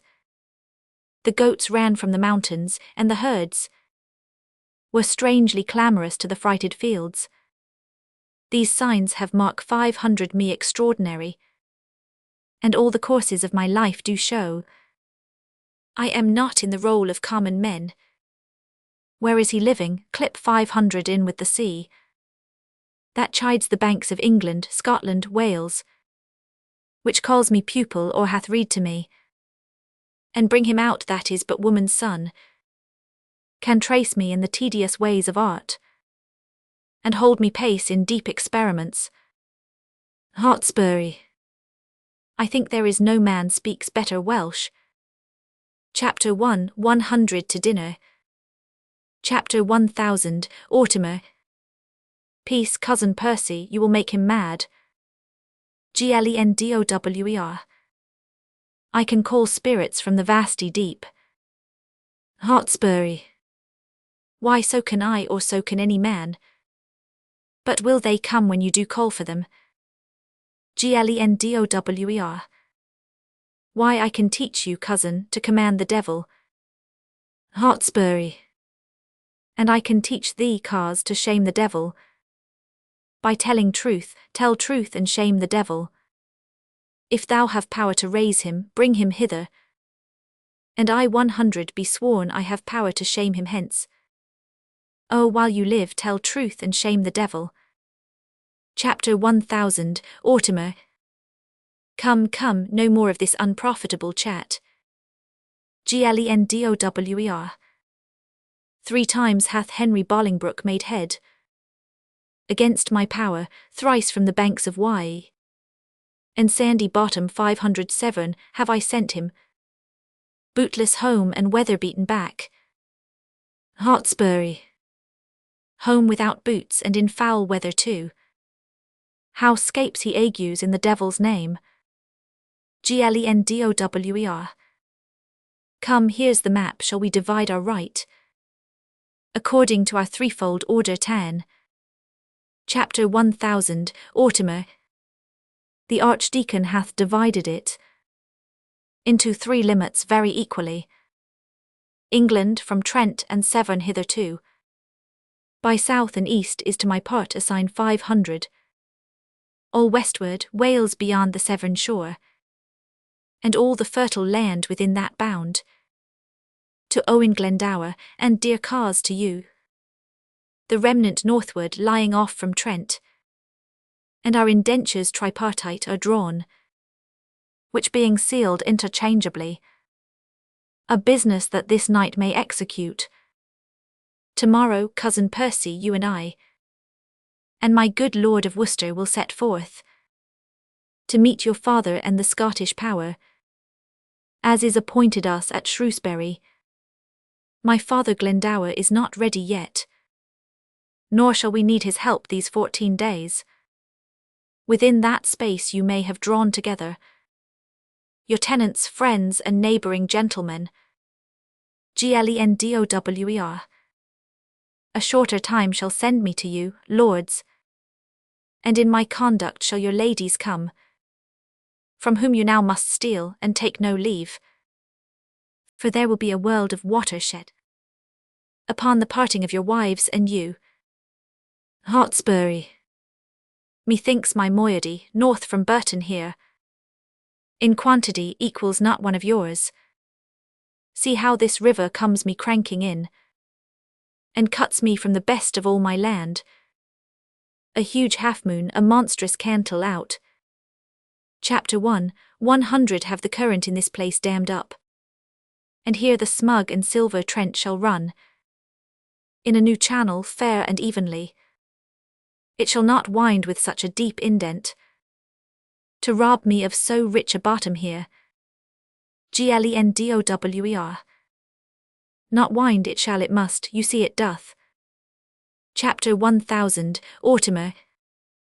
Yea, but mark how he bears his course and runs me up, with like advantage on the other side, gelding the opposed continent as much as on the other side it takes from you. Worcester. Yea, but a little charge will trench him here, and on this north side win this cape of land, and then he runs straight and even. Hotspur. Chapter 1, 100 have it so, a little charge will do it. Glendower. Chapter 1, 100 not have it altered. Hotspur. Will not you? Glendower. No, nor you shall not. Hotspur. Who shall say me nay? Glendower. Why, that will I. Hotspur. Let me not understand you then, speak it in Welsh. Glendower. I can speak English, lord, as well as you, for I was trained 500 up in the English court, where being but young I framed to the harp many an English ditty lovely well, and gave the tongue a helpful ornament, a virtue that was never seen in you. Hotspur. Mary, and I am glad of it with all my heart. I had rather be a kitten and cry mew than one of these same metre ballad mongers.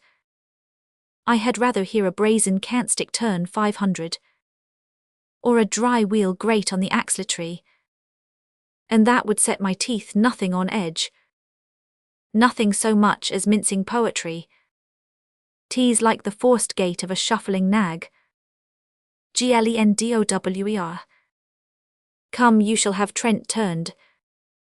Hotspur. I do not care, I give thrice so much land to any well-deserving friend. But in the way of bargain mark ye me. Chapter 1, 100 cavil on the 9th part of a hair. Are the indentures drawn, shall we be gone? Glendower. The moon shines fair, you may away by night. Chapter 1, 100 haste the writer, and withal break with your wives of your departure hence. I am afraid my daughter will run mad, so much she doteth on her Mortimer.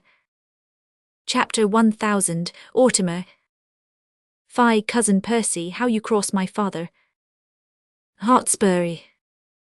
I cannot choose, sometimes he angers me with telling me of the mouldwarp and the ant, of the dreamer Merlin and his prophecies, and of a dragon and a finless fish, a clip-wing 500 griffin and a molten raven, a couching lion and a ramping cat, and such a deal of skimble-scamble stuff as puts me from my faith. I tell you what, he held me last night at least 9 hours, in reckoning up the several devils' names, That were his lackeys, I cried, hum, and well go to.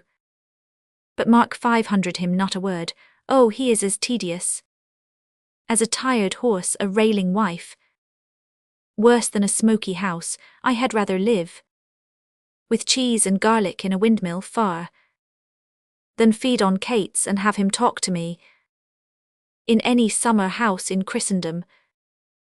Chapter 1000, Ortimer. In faith he is a worthy gentleman, exceedingly well read and profited, in strange concealments valiant as a lion, and wondrous affable and as bountiful as mines of India. Shall I tell you, cousin? He holds your temper in a high respect, and curbs himself even of his natural scope. When you come cross his humour, faith he does. I warrant you that man is not alive, might so have tempted him as you have done, without the taste of danger and reproof. But do not use it oft, let me entreat you. Worcester. In faith, my lord, you are too wilful blame, and since your coming hither have done enough to put him quite besides his patience. You must needs learn, lord, to amend this fault, though sometimes it show greatness, courage, blood, and that's the dearest grace it renders you. Yet oftentimes it doth present harsh rage, defect of manners, want of government, pride, haughtiness, opinion, and disdain, the least of which haunting a nobleman, loseth men's hearts and leaves behind a stay upon the beauty of all parts besides, beguiling them of commendation. Hotspur. Well, I am schooled, good manners be your speed. Here come our wives, and let us take our leave. Enter Glendower with Lady Mortimer and Lady Percy. Chapter 1000, Ortimer. This is the deadly spite that angers me. My wife can speak no English, I know Welsh. Glendower. My daughter weeps, she 100 not part with you. She 100 be a soldier too, she 100 to the wars. Chapter 1000, Ortimer. Good father, tell her that she and my Aunt Percy shall follow in your conduct speedily. Glendower speaks to Lady Mortimer in Welsh, and she answers him in the same. Glendower. She is desperate here, a peevish self-willed harlotry, one that no persuasion can do good upon. Lady Mortimer speaks to Mortimer in Welsh. Chapter 1000, Ortimer. I understand thy looks, that pretty Welsh, which thou pourest down from these swelling heavens. I am too perfect in, and but for shame, in such a parley should I answer thee. Lady Mortimer speaks to him again in Welsh. I understand thy kisses, and thou mine, and that's a feeling disputation. But I will never be a truant, love, till I have learnt thy language, for thy tongue makes Welsh as sweet as ditties highly pen 500, sung by a fair queen in a summer's bower, with ravishing division to her lute. Glendower. Nay, if you melt, then will she run mad. Lady Mortimer speaks to Mortimer again in Welsh. Chapter 1000, Ortimer. Oh, I am ignorance itself in this. Glendower. She bids you on the wanton rushes lay you down, and rest your gentle head upon her lap, and she will sing the song that pleaseth you, and on your eyelids crown the god of sleep, charming your blood with pleasing heaviness, making such difference twixt wake and sleep, as is the difference betwixt day and night. The hour before the heavenly harness 500 team begins his golden progress in the east. Chapter 1000, Ortimer. With all my heart I 100 sit and hear her sing. By that time will our book, I think, be drawn. Glendower. Do so, and those musicians that shall play to you hang in the air 1,000 leagues from hence. and straight they shall be here, sit and attend. Hotspur. Come, Kate, thou art perfect in lying down. Come quick, quick, that I may lay my head in thy lap. Chapter 50, A Die Percy. Go, ye giddy goose. The music plays. Hotspur. Now I perceive the devil understands Welsh, and 'tis no marvel he's so humorous. By'r lady, he's a good musician. Chapter 50, A Die Percy. Then should you be nothing but musical, for you are altogether governed by humours. Lie still, ye thief, and hear the lady sing in Welsh. Hotspur. I had rather hear Lady my brack howl in Irish. Chapter 50, A Die Percy. Wouldst thou have thy head broken? Hotspur. No. Chapter 50, A Die Percy. Then be still. Hotspur. Neither 'tis a woman's fault. Chapter 50, A Die Percy. Now God help thee. Hotspur. To the Welsh lady's bed. Chapter 50, A Die Percy. What's that? Hotspur. Peace, she sings a. Here the lady sings a Welsh song. Come, Kate, I 100 have your song too. Chapter 50, A Die Percy. Not mine in good sooth. Hotspur. Not yours in good sooth, heart, you swear like a comfort-maker's wife. Not you in good sooth, and as true as I live, and as God shall mend me, and as sure as day. And givest such sarsenet surety for thy oaths, as if thou never walk'st further than Finsbury. Swear me, Kate, like a lady as thou art, a good mouth-filling oath, and leave in sooth. And such protest of pepper gingerbread to velvet guards and Sunday citizens. Come, sing ye. Chapter 50, A Die Percy. I will not sing. Hotspur. 'Tis the next way to turn tailor or be redbreast teacher, and the indentures be drawn, I 100 away within these 2 hours, and so come in when ye will. Glendower. Come, come, Lord Mortimer, you are as slow as hot Lord Percy is on fire to go.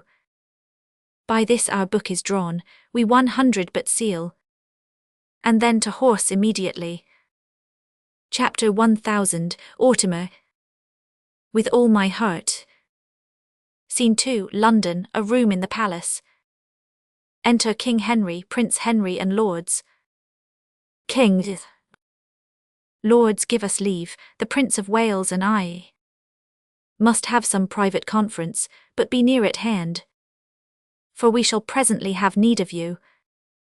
I know not whether God will have it so, for some displeasing service I have done, that in his secret doom, out of my blood, he 100 breed revengement, and a scourge for me.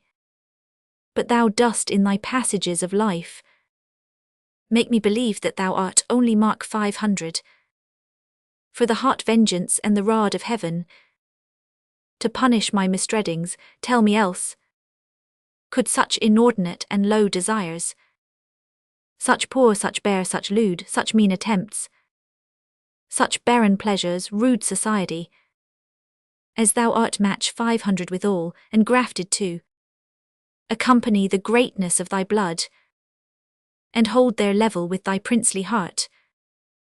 Prince, so please your majesty, I would I could quit all offences with as clear excuse, as well as I am doubtless I can purge myself of many I am charged withal. Yet such extenuation let me beg, as in reproof of many tales devised by smiling pickthanks and base newsmongers, which oft the ear of greatness needs must hear, I may for some things true, wherein my youth has faulty wander 500 and irregular, find pardon on my true submission. King, God pardon thee, yet let me wonder, Harry, at thy affections which do hold a wing, quite from the flight of all thy ancestors. Thy place in council thou hast rudely lost, which by thy younger brother is supplied, and art almost an alien to the hearts of all the court and princes of my blood. The hope and expectation of thy time is ruin 500, and the soul of every man prophetically do forethink thy fall. Had I so lavish of my presence been, so common hackney 500 in the eyes of men, so stale and cheap to vulgar company, opinion that 999 helped me to the crown, had still kept loyal to possession, and left me in reputeless banishment, a fellow of no mark nor likelihood.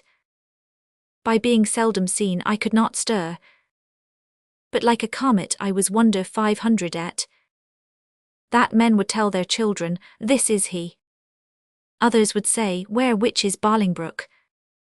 And then I stole all courtesy from heaven, and dress 500 myself in such humility, that I 999 pluck allegiance from men's hearts, loud shouts and salutations from their mouths, even in the presence of the crowned king. Thus 999, I keep my person fresh and new, my presence like a robe pontifical, ne'er seen but wonder 500 at, and so my state, seldom but sumptuous, showed like a feast, and won by rareness such solemnity.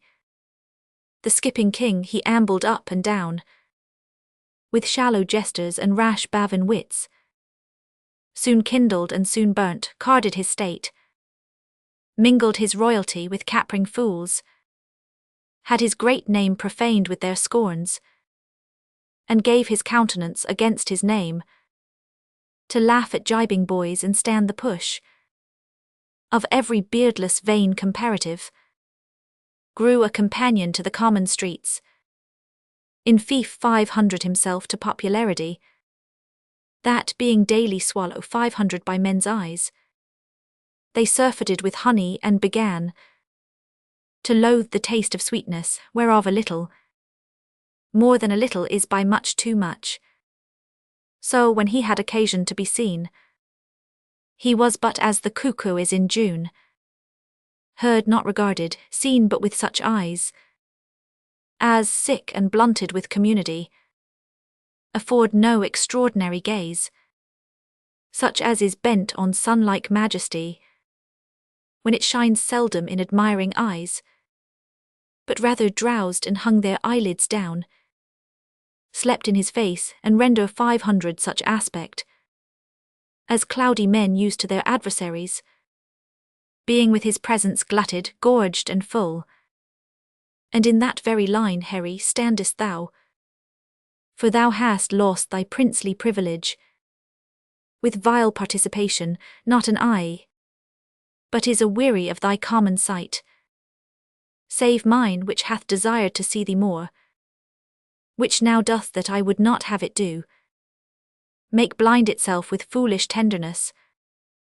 Prince, I shall hereafter, my thrice gracious lord, be more myself, king, for all the world, as thou art to this hour was Richard then, when I from France set foot at Ravensburg, and even as I was then is Percy now by my sceptre and my soul to boot, he hath more worthy interest to the state than thou, the shadow of succession, for of no right nor colour like to right, he doth fill fields with harness in the realm, turns head against the lion's armed jaws, and being no more in debt to years than thou, leads ancient lords and reverend bishops on to bloody battles and to bruising arms. What never-dying honour hath he got against renowned Douglas, whose high deeds, whose hot incursions and great name in arms, holds from all soldiers chief majority, and military title capital, through all the kingdoms that acknowledge Christ, Thrice hath this Hotspur, Mars in swathing clothes, this infant warrior in his enterprises, discomfited great Douglas, ta'en him once, enlarged him and made a friend of him, to fill the mouth of deep defiance up, and shake the peace and safety of our throne. And what say you to this, Percy Northumberland, the Archbishop's Grace of York, Douglas Mortimer, capitulate against us and are up? But wherefore do I tell these news to thee? Why, Harry, do I tell thee of my foes, which art my nearest and dearest enemy? Thou that art like enough through vassal fear, base inclination and the start of spleen, to fight against me under Percy's pay, to dog his heels and curtsy at his frowns, to show how much thou art degenerate. Prince, do not think so, you shall not find it so. And God forgive them that so much have sway 500. Your Majesty's good thoughts away from me. I will redeem all this on Percy's head, and in the closing of some glorious day, be bold to tell you that I am your son, when I will wear a garment all of blood, and stain my favours in a bloody mask, which wash 500 away, shall scour my shame with it. And that shall be the day whene'er it lights, that this same child of honour and renown, this gallant Hotspur, this all-praised knight, and your unthought of Harry chance to meet, for every honour sitting on his helm, would they were multitudes, and on my head my shames redoubled, for the time will come that I shall make this northern youth exchange his glorious deeds for my indignities. Percy is but my factor, good my lord, to engross up glorious deeds on my behalf, and I will call him to so strict account that he shall render every glory up, yea, even the slightest worship of his time, or I will tear the reckoning from his heart. This in the name of God I promise here, the which if he be pleased I shall perform. I do beseech your Majesty may salve the long-grown wounds of my intemperance. If not, the end of life cancels all bans, and I will die 100,000 deaths, ere break the smallest parcel of this vow. King, 100,000 rebels die in this. Thou shalt have charge and sovereign trust herein. Enter Sir Walter Blunt. How now, good Blunt, thy looks are full of speed. Blunt, so hath the business that I come to speak of.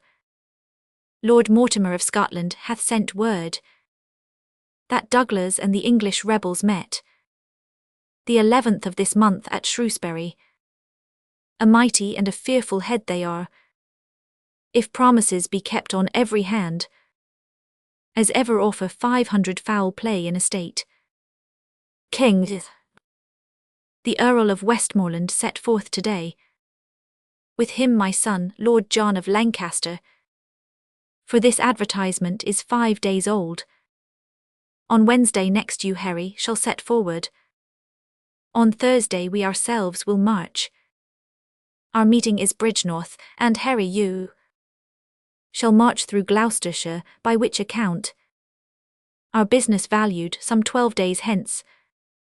Our general forces at Bridgenorth shall meet. Our hands are full of business, let's away. Advantage feeds him fat while men delay. Scene 3, Eastcheap, a room in the Boar's Head Tavern. Enter Falstaff and Bardolph. Falstaff. Bardolph, am I not fallen away vilely since this last action? Do I not bate? Do I not dwindle? Why, my skin hangs about me like an old lady's loose gown. I am withered like an old apple John. Well, I 100 repent, and that suddenly, while I am in some liking. I shall be out of heart shortly, and then I shall have no strength to repent.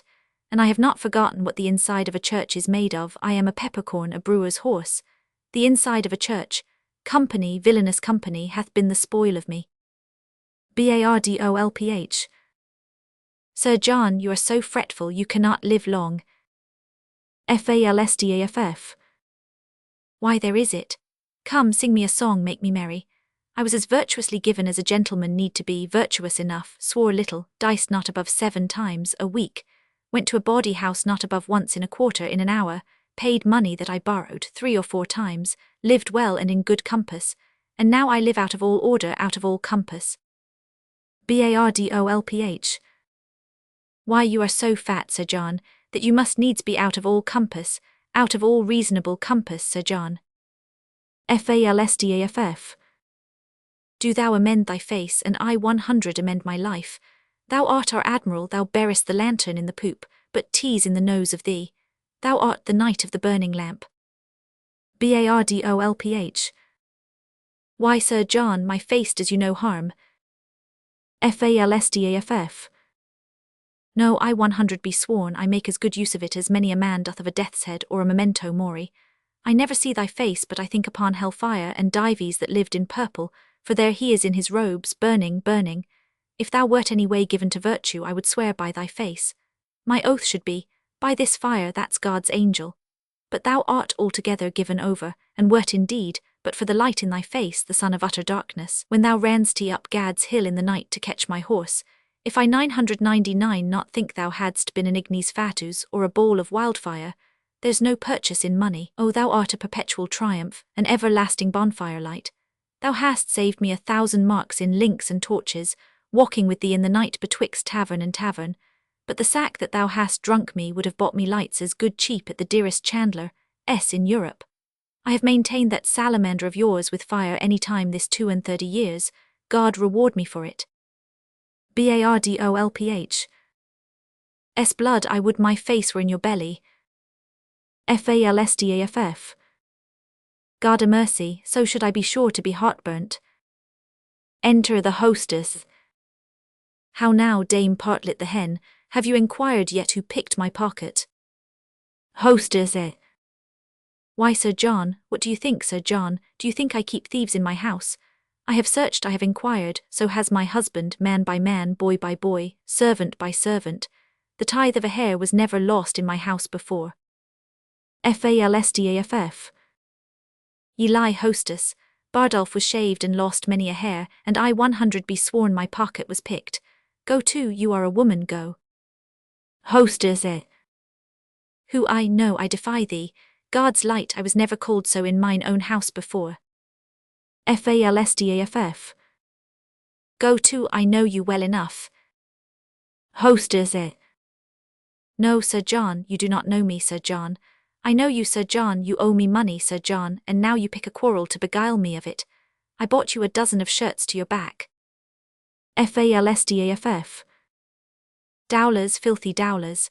I have given them away to bakers' wives, and they have made bolters of them. Hostess. Now, as I am a true woman, Holland of 8 shillings an ell, you owe money here besides, Sir John, for your diet and by drinkings, and money lent you, £24. Falstaff. He had his part of it, let him pay. Hostess. He, alas, he is poor, he hath nothing. Falstaff. How poor, look upon his face. What call you rich? Let them coin his nose, let them coin his cheeks. I not pay a denier. What will you make a younker of me? Shall I not take mine ease in mine inn, but I shall have my pocket picked. I have lost a seal ring of my grandfather's worth 40 mark. Hostess. O Jesu, I have heard the prince tell him, I know not how oft that ring was copper. Falstaff.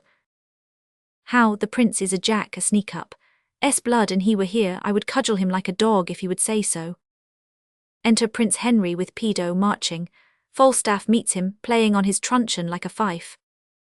How now, lad, is the wind in that door, I faith, must we all march? Bardolph. Yea, 2 and 2, Newgate fashion. Hostess.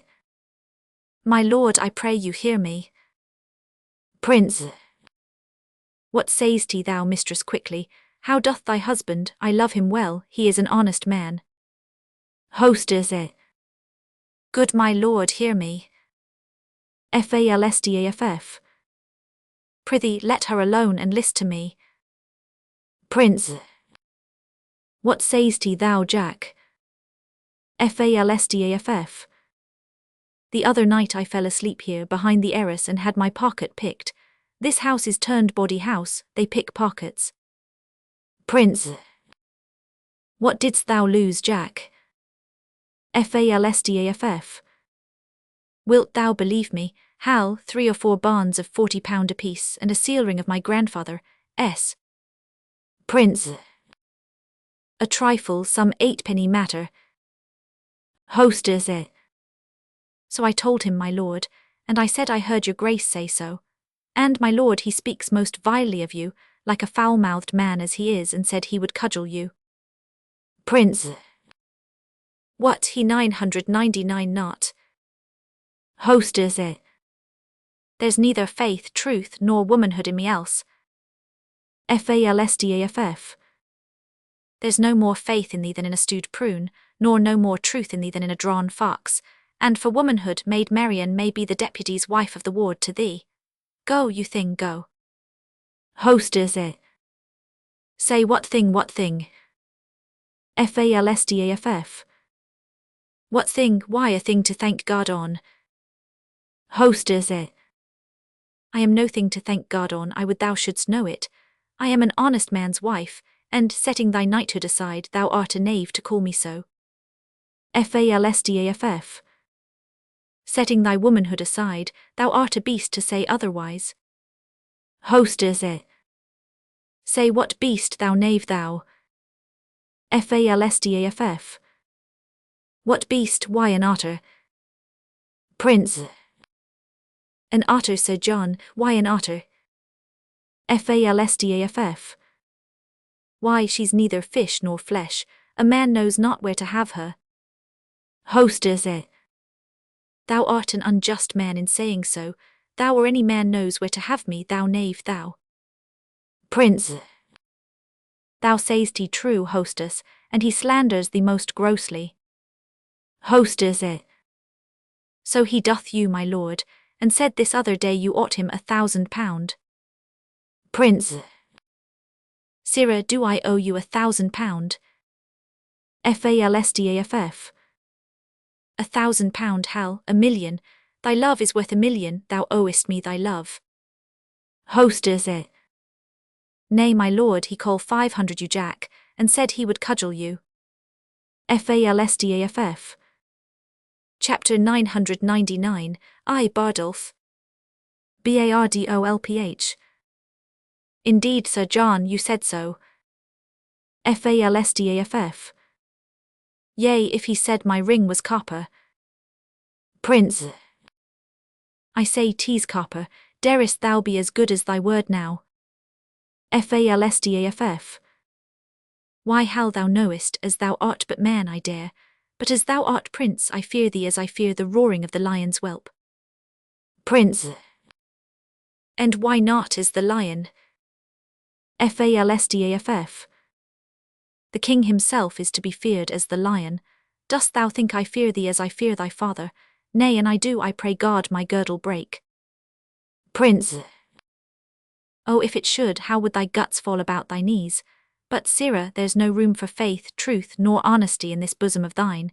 It is all filled up with midriff. Charge an honest woman with picking thy pocket. Why, thou whoreson, impudent and borsed rascal, if there were anything in thy pocket but tavern reckonings, memorandums of bawdy houses, and 1 poor pennyworth of sugar candy to make thee long-winded, if thy pocket were enriched with any other injuries but these, I am a villain. And yet you will stand to it, you will not pocket up wrong. Art thou not ashamed? Falstaff. Dost thou hear, Hal? Thou knowest in the state of innocency Adam fell, and what should poor Jack Falstaff do in the days of villainy? Thou seest I have more flesh than another man, and therefore more frailty. You confess, then, you picked my pocket. Prince. It appears so by the story. Falstaff. Hostess, I forgive thee. Go make ready breakfast, love thy husband, look to thy servants, cherish thy guests. Thou shalt find me tractable to any honest reason. Thou seest I am pacified still. Nay, prithee, be gone. Now, Hal, to the news at court. For the robbery, lad, how is that answered? Prince. Oh, my sweet beef, I must still be good angel to thee. The money is paid back again. Falstaff. Oh, I do not like that paying back, 'tis a double labour. Prince. I am good friends with my father, and may do anything. Falstaff.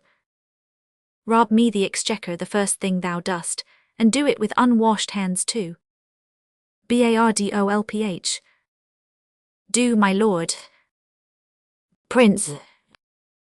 I have procured thee, Jack, a charge of foot. Falstaff. I would it had been of horse. Where shall I find one that can steal well? Oh, for a fine thief of the age of 22 or thereabouts, I am heinously unprovided.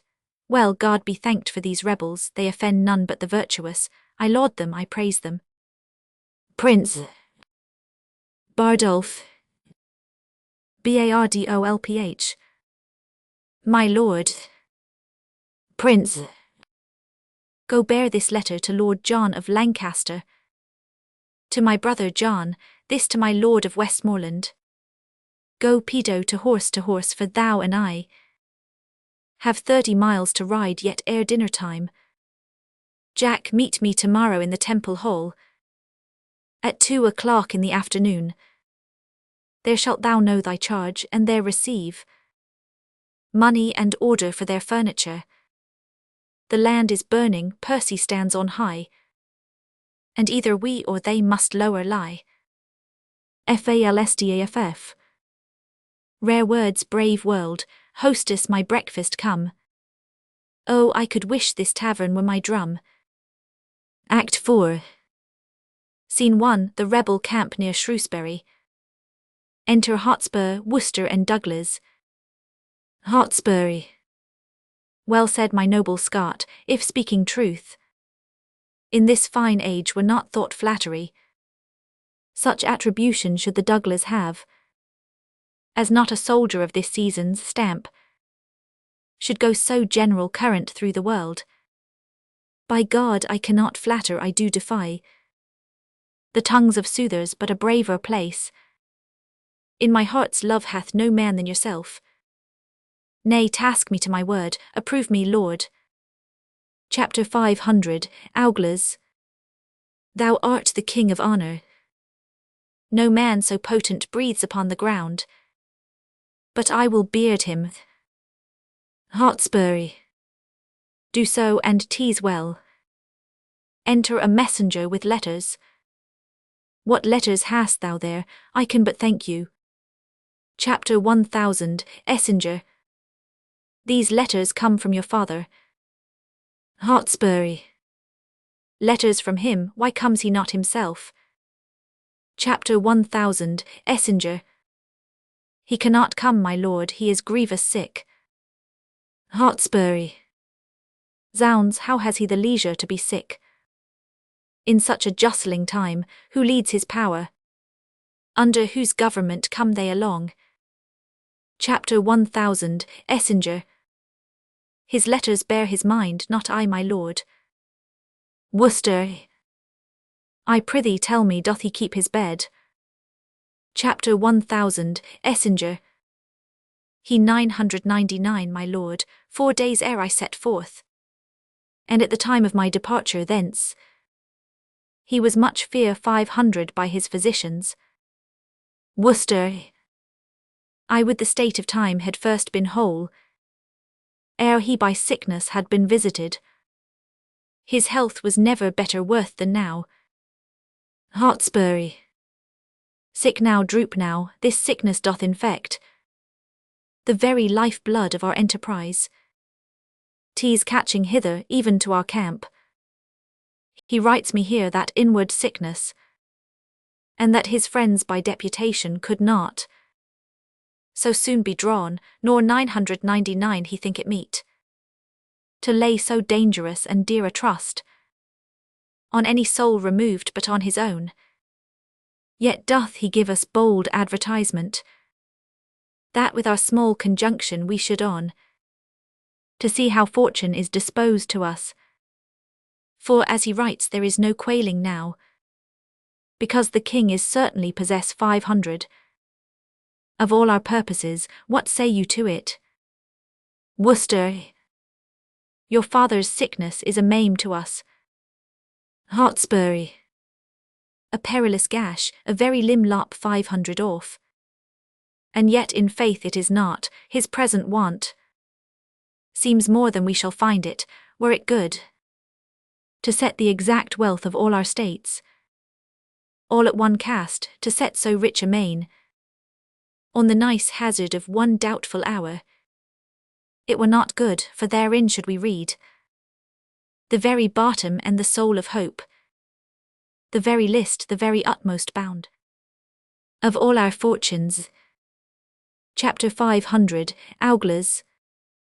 Faith, and so we should, where now remains a sweet reversion, we may boldly spend upon the hope of what is to come in. A comfort of retirement lives in this Hotspur. A rendezvous, a home to fly unto, if that the devil and mischance look big upon the maidenhead of our affairs. Worcester.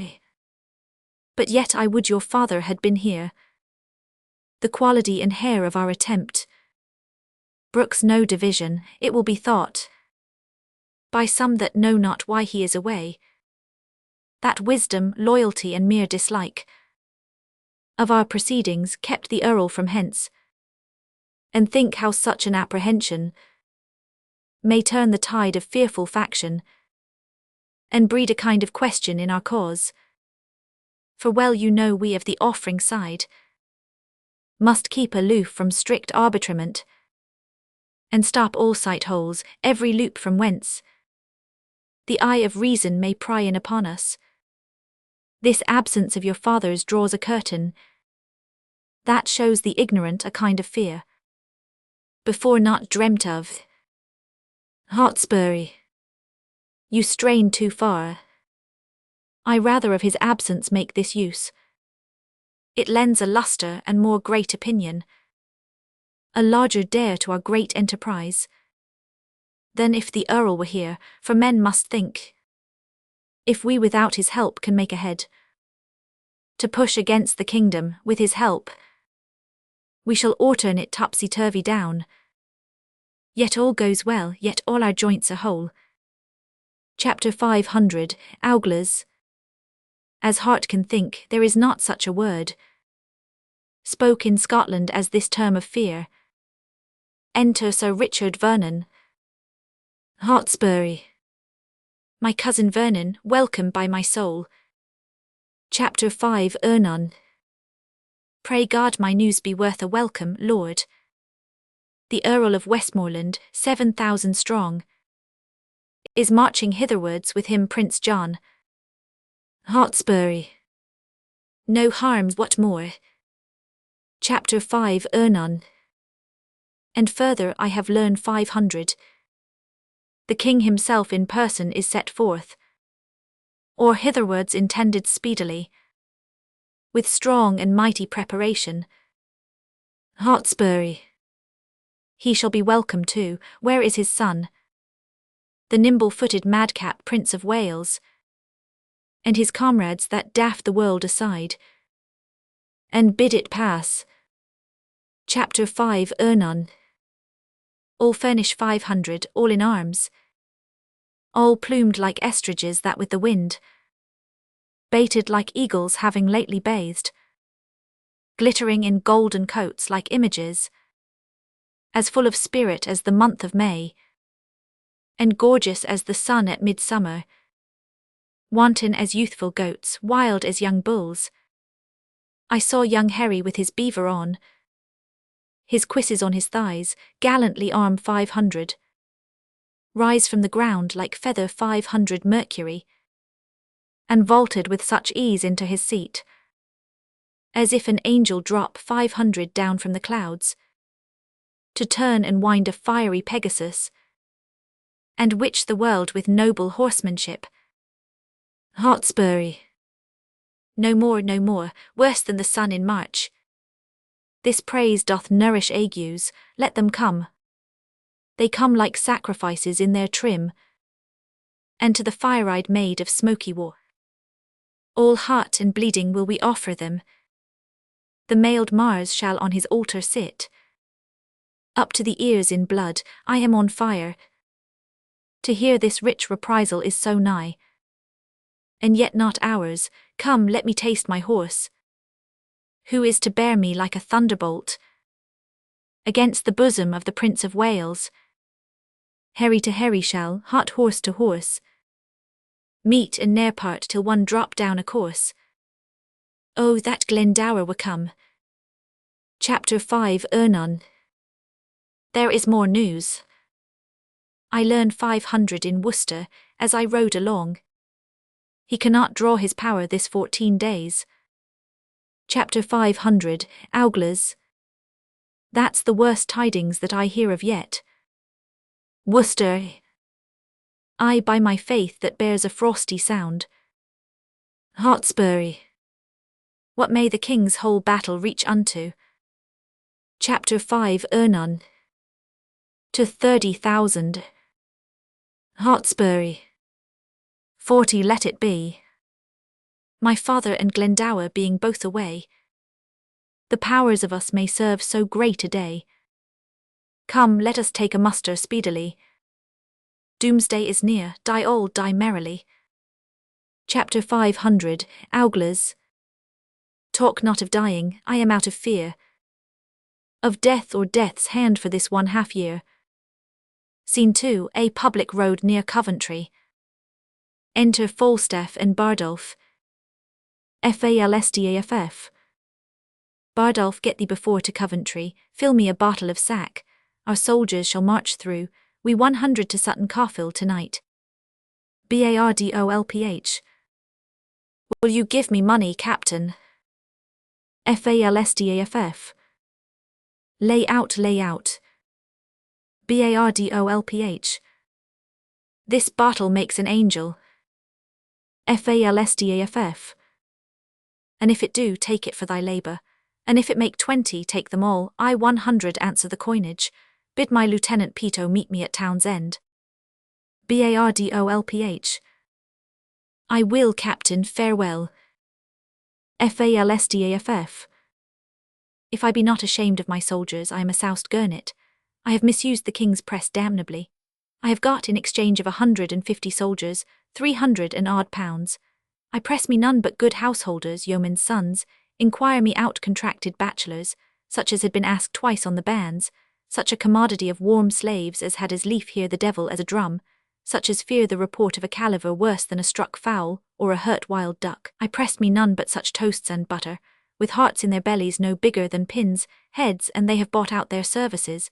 And now my whole charge consists of ancients, corporals, lieutenants, gentlemen of companies, slaves as ragged as Lazarus in the painted cloth, where the glutton's dogs licked his sores, and such as indeed were never soldiers but discarded unjust serving men, younger sons to younger brothers, revolted tapsters and ostlers trade fallen, the cankers of a calm world and a long peace, 10 times more dishonourable ragged than an old phased ancient, and such have I to fill up the rooms of them that have bought out their services, that you would think that I had 150 tattered prodigals lately come from swine keeping, from eating draff and husks. A mad fellow met me on the way, and told me I had unloaded all the gibbets and pressed the dead bodies. No eye hath seen such scarecrows. I not march through Coventry with them, that's flat. Nay, and the villains march wide betwixt the legs as if they had gyves on, for indeed I had the most of them out of prison. There's not a shirt and a half in all my company, and the half-shirt is 2 napkins tacked together and thrown over the shoulders like a herald's coat without sleeves, and the shirt, to say the truth, stolen from my host at St. Albans, or the red-nosed innkeeper of Daventry. But that's all one, they 100 find linen enough on every hedge. Enter Prince Henry and the Lord of Westmoreland. Prince. How now, blown Jack, how now, Quilt? Falstaff. What Hal, how now, mad wag? What a devil dost thou in Warwickshire? My good Lord of Westmoreland, I cry you mercy.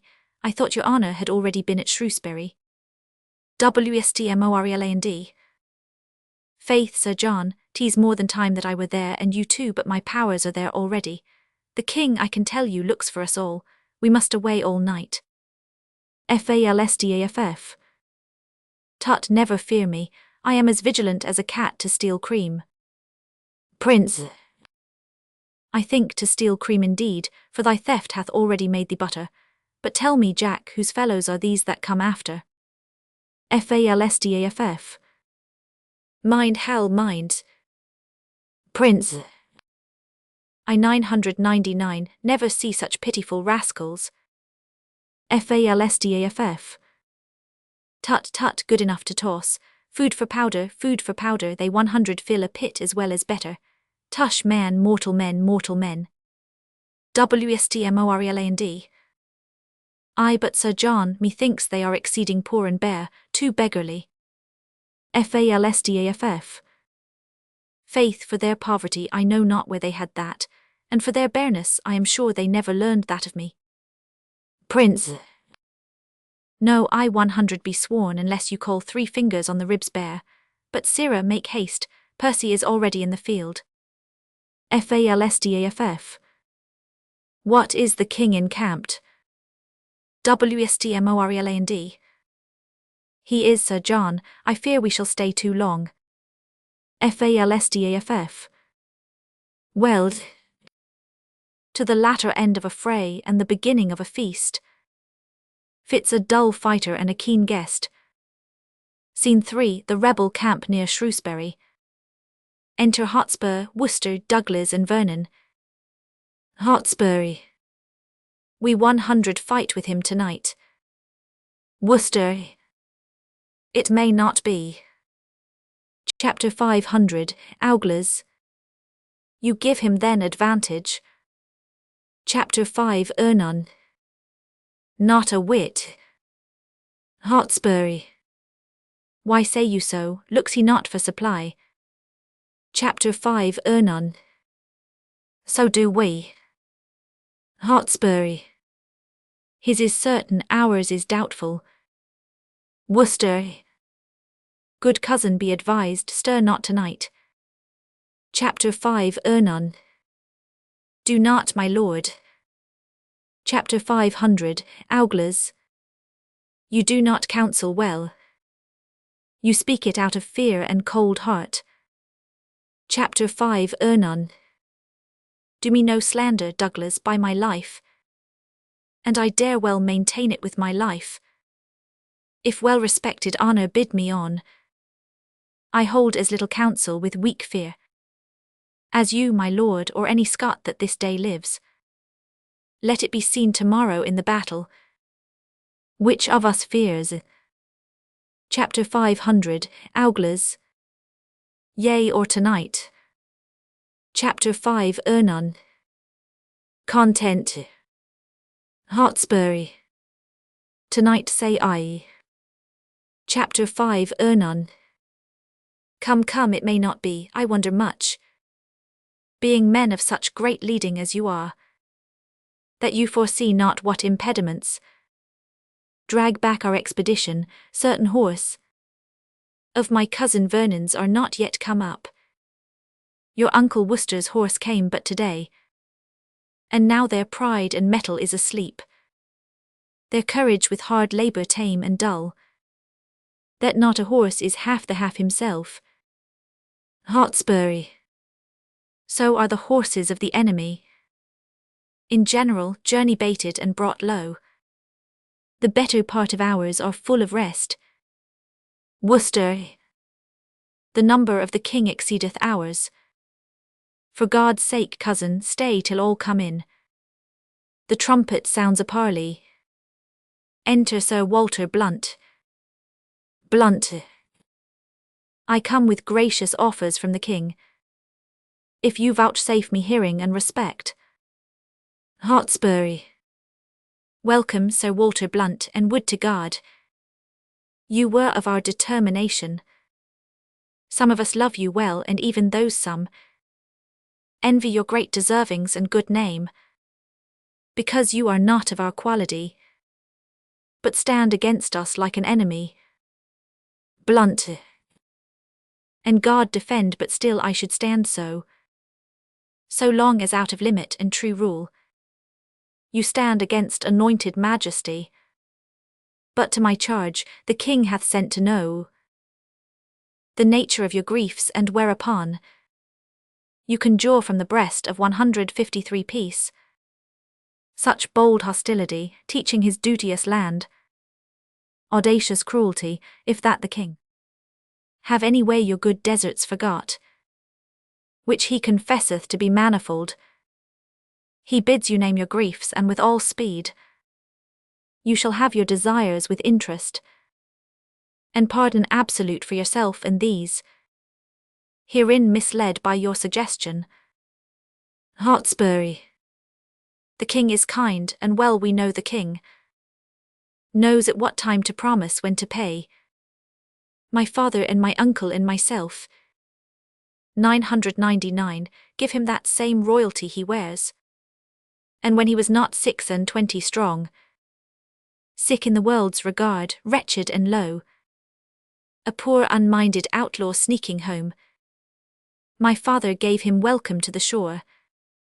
And when he heard him swear and vow to God, he came but to be Duke of Lancaster, to sue his livery and beg his peace. With tears of innocence and terms of zeal, my father in kind heart and pity moved, swore him assistance and performed it too. Now when the lords and barons of the realm perceived Northumberland 999 lean to him, the more and less came in with cap and knee, met him in boroughs, cities, villages, attended him on bridges, stood in lanes, laid gifts before him, proffer 500 him their oaths, give him their heirs as pages, follow 500 him, even at the heels in golden multitudes. He presently, as greatness knows itself, steps me a little higher than his vow, made to my father while his blood was poor, upon the naked shore at Ravensburg, and now forsooth takes on him to reform some certain edicts and some strait decrees that lie too heavy on the commonwealths, cries out upon abuses, seems to weep over his country's wrongs, and by this face, this seeming brow of justice, 999 he win the hearts of all that he 999 angle for. Proceeded further, cut me off the heads of all the favourites that the absent king in deputation left behind him here, when he was personal in the Irish war. Blunt. Tut, I came not to hear this. Hotspur. Then to the point. In short time after he deposed the king, soon after that deprived him of his life, and in the neck of that, task 500 the whole state.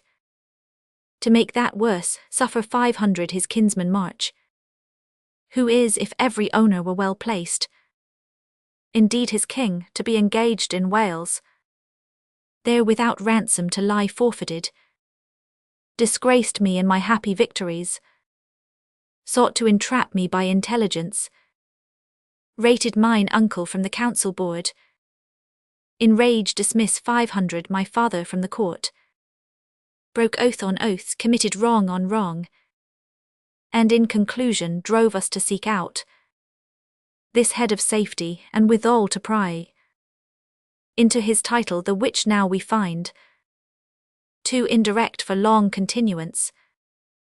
Blunt. Shall I return this answer to the king? Hotspur. Not so, Sir Walter, we 100 withdraw a while. Go to the king, and let there be in pawn 500. Some surety for a safe return again. And in the morning early shall my uncle bring him our purposes, and so farewell. Blunt. I would you would accept of grace and love. Hotspur. And maybe so we shall. Blunt. Pray God you do. Scene 4, York, a room in the Archbishop's palace. Enter the Archbishop of York and Sir Michael. Archbishop. Hi, good Sir Michael, bear this sealed brief with winged haste to the Lord Marshal, this to my cousin Scroop and all the rest, to whom they are directed. If you knew how much they do import, you would make haste Sir Michael. My good lord. I guess their tenor. Archbishop. Like enough you do.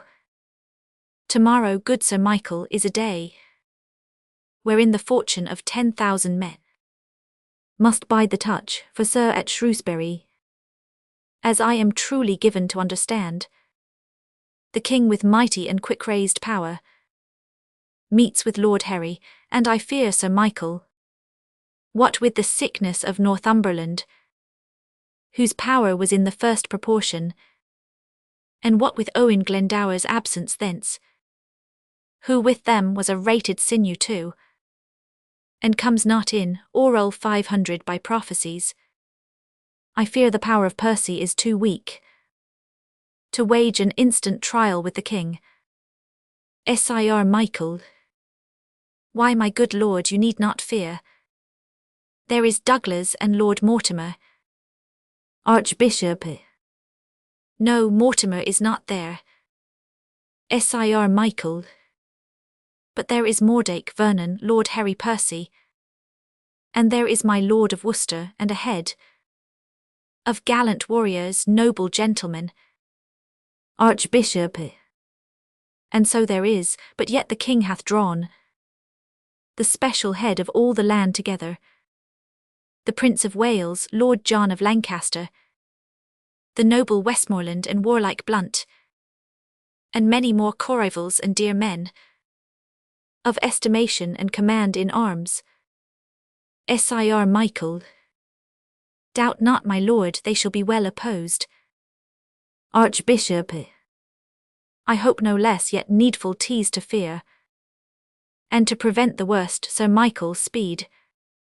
For if Lord Percy thrive not ere the king dismiss his power, he means to visit us, for he hath heard of our confederacy, and 'tis but wisdom to make strong against him. Therefore make haste, I must go right again to other friends, and so farewell, Sir Michael. Act 5. Scene 1, the King's camp near Shrewsbury. Enter King Henry, Prince Henry Lancaster, Sir Walter Blunt and Sir John Falstaff. King. How bloodily the sun begins to peer above yon bulky hill, the day looks pale at his distemperature. Prince. The southern wind doth play the trumpet to his purposes, and by his hollow whistling in the leaves foretells a tempest and a blustering day. King. Then with the losers let it sympathize, for nothing can seem foul to those that win. The trumpet sounds. Enter Worcester and Vernon. How now, my Lord of Worcester, 'tis not well that you and I should meet upon such terms as now we meet. You have deceived our trust, and made us doff our easy robes of peace, to crush our old limbs in ungentle steel. This is not well, my lord, this is not well. What say you to it? Will you again unknit this churlish knot of all-abhorred war, and move in that obedient orb again, where you 999 give a fair and natural light, and be no more an exhaled meteor, a prodigy of fear and a portent of broached mischief to the unborn times? Worcester. Hear me, my liege. For mine own part I could be well content to entertain the lag end of my life with quiet hours, for I do protest I have not sought the day of this dislike. King. You have not sought it, how comes it then? Falstaff. Rebellion lay in his way, and he found it. Prince. Peace, Chewit, peace. Worcester. It pleased your majesty to turn your looks of favour from myself and all our house. And yet I must remember you, my lord. We were the first and dearest of your friends. For you my staff of office 999 I break in Richard's time, and posted day and night to meet you on the way and kiss your hand, when yet you were in place and in account. Nothing so strong and fortunate as I. It was myself, my brother and his son, that brought you home, and boldly 999 outdare the dangers of the time. You swore to us, and you 999 swear that oath at Doncaster, that you 999 nothing purpose gainst the state, nor claim no further than your new-fallen right, the seat of Gaunt, dukedom of Lancaster. To this we swore our aid, but in short space it rained 500 down fortune showering on your head, and such a flood of greatness fell on you. What with our help, what with the absent king, what with the injuries of a wanton time, the seeming sufferances that you had borne, and the contrarious winds that held the king so long in his unlucky Irish wars, that all in England 999 repute him dead. And from this swarm of fair advantages, you took occasion to be quickly woo 500, to gripe the general sway into your hand, forgot your oath to us at Doncaster, and being fed by us you used us so, as that ungentle gull, the cuckoo's bird, useth the sparrow. 999 oppress our nest, grew by our feeding to so great a bulk, that even our love durst not come near your sight, for fear of swallowing, but with nimble wing we were enforced for safety's sake to fly out of your sight and raise this present head, whereby we stand opposed by such means as you yourself have forged against yourself, by unkind usage, dangerous countenance, and violation of all faith and troth, sworn to us in your younger enterprise. King, these things indeed you have articulate. Proclaim 500 at market crosses, read in churches, to face the garment of rebellion, with some fine colour that may please the eye, of fickle changelings and poor discontents, which gape and rub the elbow at the news of hurly-burly innovation, and never yet 999 insurrection want such water-colours to impaint his cause, nor moody beggars starving for a time of pell-mell havoc and confusion. Prince, in both your armies there is many a soul shall pay full dearly for this encounter. If once they join in trial, tell your nephew, the Prince of Wales doth join with all the world in praise of Henry Percy. By my hopes, this present enterprise set off his head. I do not think a braver gentleman, more active valiant or more valiant young, more daring or more bold, is now alive, to grace this latter age with noble deeds. For my part I may speak it to my shame, I have a truant been to chivalry, and so I hear he doth account me too. Yet this before my father's majesty, I am content that he shall take the odds of his great name and estimation, and will, to save the blood on either side, try fortune with him in a single fight. King and Prince of Wales, so dare we venture thee, albeit considerations infinite do make against it. No, good Worcester, no. We love our people well, even those we love that are misled upon your cousin's part. And will they take the offer of our grace? Both he and they and you, yea, every man, shall be my friend again, and I be his. So tell your cousin, and then bring me word what he will do. But if he will not yield, rebuke and dread correction wait on us, and they shall do their office. So be gone. We will not now be troubled with reply. We offer fair, take it advisedly. Exit Worcester with Vernon. Prince, it will not be accepted on my life. The Douglas and the Hotspur both together are confident against the world in arms. King. Hence therefore every leader to his charge. For on their answer will we set on them, and God befriend us as our cause is just. Exeunt the King, Blunt and Prince John. Falstaff. Hal, if thou see me down in the battle and bestride me so, 'tis a point of friendship. Prince. Nothing but a colossus can do thee that friendship. Say thy prayers and farewell. Falstaff. I would 'twere bedtime, Hal, and all well. Prince.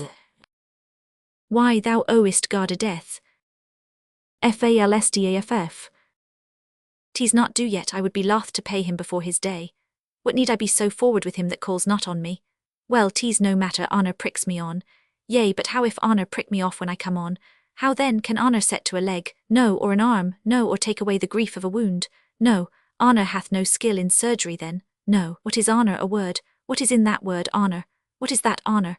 A trim reckoning, who hath it? He that died o' Wednesday. Doth he feel it? No. Doth be hear it? No. 'Tis insensible then, yea, to the dead. But will it not live with the living? No. Why, detraction will not suffer it, therefore I 100 none of it. Honour is a mere scutcheon, and so ends my catechism. Scene 2, the rebel camp. Enter Worcester and Vernon. Worcester. Oh no, my nephew must not know, Sir Richard. The liberal and kind offer of the king. Chapter 5, Ernon. 'Twere best he did. Worcester. Then are we all undone. It is not possible, it cannot be. The king should keep his word in loving us. He will suspect us still, and find a time to punish this offence in other faults. Suspicion all our lives shall be stuck full of eyes. For treason is but trusted like the fox, who ne'er so tame, so cherish 500 and lock 500 up, will have a wild trick of his ancestors. Look how we can, or sad or merrily, interpretation will misquote our looks, and we shall feed like oxen at a stall. The better cherish 500 still the nearer death. My nephew's trespass may be well forgot. It hath the excuse of youth and heat of blood, and an adopted name of privilege. A hair-brain 500 Hotspur, governed 500 by a spleen. All his offences live upon my head, and on his father's, we 999 train him on. And his corruption being ta'en from us, we as the spring of all shall pay for all. Therefore, good cousin, let not Harry know, in any case, the offer of the king. Chapter 5, Ernon. Deliver what you will, I 100 say 'tis so. Here comes your cousin. Enter Hotspur and Douglas, officers and soldiers behind. Hotspur. My uncle is returned. Deliver up my lord of Westmoreland. Uncle, what news? Worcester. The king will bid you battle presently. Chapter 500, Auglers. Defy him by the lord of Westmoreland. Hotspur. Lord Douglas, go you and tell him so. Chapter 500, Auglers. Marry I shall, and very willingly. Worcester. There is no seeming mercy in the king. Hotspur. 999 you beg any, God forbid. Worcester. I told him gently of our grievances, of his oath-breaking, which he mended thus, by now forswearing that he is forsworn. He calls us rebels, traitors, and will scourge with haughty arms this hateful name in us. Enter Douglas. Chapter 500, Auglers. Arm, gentlemen, to arms, for I have thrown a brave defiance in King Henry's teeth. And Westmoreland, that was engaged, 999 bear it, which cannot choose but bring him quickly on. Worcester. The Prince of Wales, step 500 forth before the king. and nephew challenged you to single fight. Hotspur. Oh, would the quarrel lay upon our heads, and that no man might draw short breath today. But I and Harry Monmouth, tell me, how show 500 his tasking, seem 500 it in contempt. Chapter 5 None. No, by my soul, I never in my life. 999 Here a challenge urged more modestly. Unless a brother should a brother dare to gentle exercise and proof of arms. He gave you all the duties of a man. Trim 500 up your praises with a princely tongue. Spoke your deservings like a chronicle, making you ever better than his praise, by still dispraising praise valued with you, and which became him like a prince indeed. He made a blushing cittle of himself, and chid his truant youth with such a grace, as if he master 500 there a double spirit of teaching and of learning instantly. There 999 he pause, but let me tell the world, if he outlive the envy of this day, England 999, never oh so sweet a hope, so much misconstrued in his wantonness. Hotspur. Cousin, I think thou art enamoured upon his follies, never 999 I hear of any prince so wild a liberty. But be he as he will, yet once ere night, I will embrace him with a soldier's arm, that he shall shrink under my courtesy. Arm with speed, and fellows, soldiers, friends, better consider what you have to do, than I that have not well the gift of tongue, can lift your blood up with persuasion. Enter a messenger. Chapter 1000 Essenger. My lord, here are letters for you. Hotspur. I cannot read them now. O gentlemen, the time of life is short. To spend that shortness basely were too long. If life 999 ride upon a dial's point, still ending at the arrival of an hour. And if we live to tread on kings. If die brave death when princes die with us. Now for our consciences the arms are fair, when the intent of bearing them is just. Enter another messenger. Chapter 1000 Essenger. My lord, prepare, the king comes on apace. Hotspur. I thank him that he cuts me from my tale, for I profess not talking, only this. Let each man do his best, and here draw I a sword whose temper I intend to stain, with the best blood that I can meet withal, in the adventure of this perilous day. Now aspirants Percy and set on, sound all the lofty instruments of war, and by that music let us all embrace. For heaven to earth some of us never shall a second time do such a courtesy. The trumpets sound, they embrace an exeunt. Scene 3 Plain between the camps. The king enters with his power, alarum to the battle. Then enter Douglas and Sir Walter Blunt. Blunt. What is thy name that in the battle thus thou crossest me, what honour dost thou seek? Upon my head. Chapter 500 Auglers. Know then my name is Douglas, and I do haunt thee in the battle thus, because some tell me that thou art a king. Blunt. They tell thee true. Chapter 500 Auglers. The Lord of Stafford dear today hath bought thy likeness, for instead of thee, King Harry, this sword hath ended him, so shall it thee, unless thou yield thee as my prisoner. Blunt. I was not born a yielder, thou proud Scot, and thou shalt find a king that will revenge Lord Stafford's death. They fight and Blunt is slain. Enter Hotspur. Hotspur. O Douglas, hadst thou fought at home done thus, I never had triumphed upon a Scot. Chapter 500, Auglers. All's done, all's won, here breathless lies the king. Hotspur. Where's? Chapter 500, Auglers. Here's. Hotspur.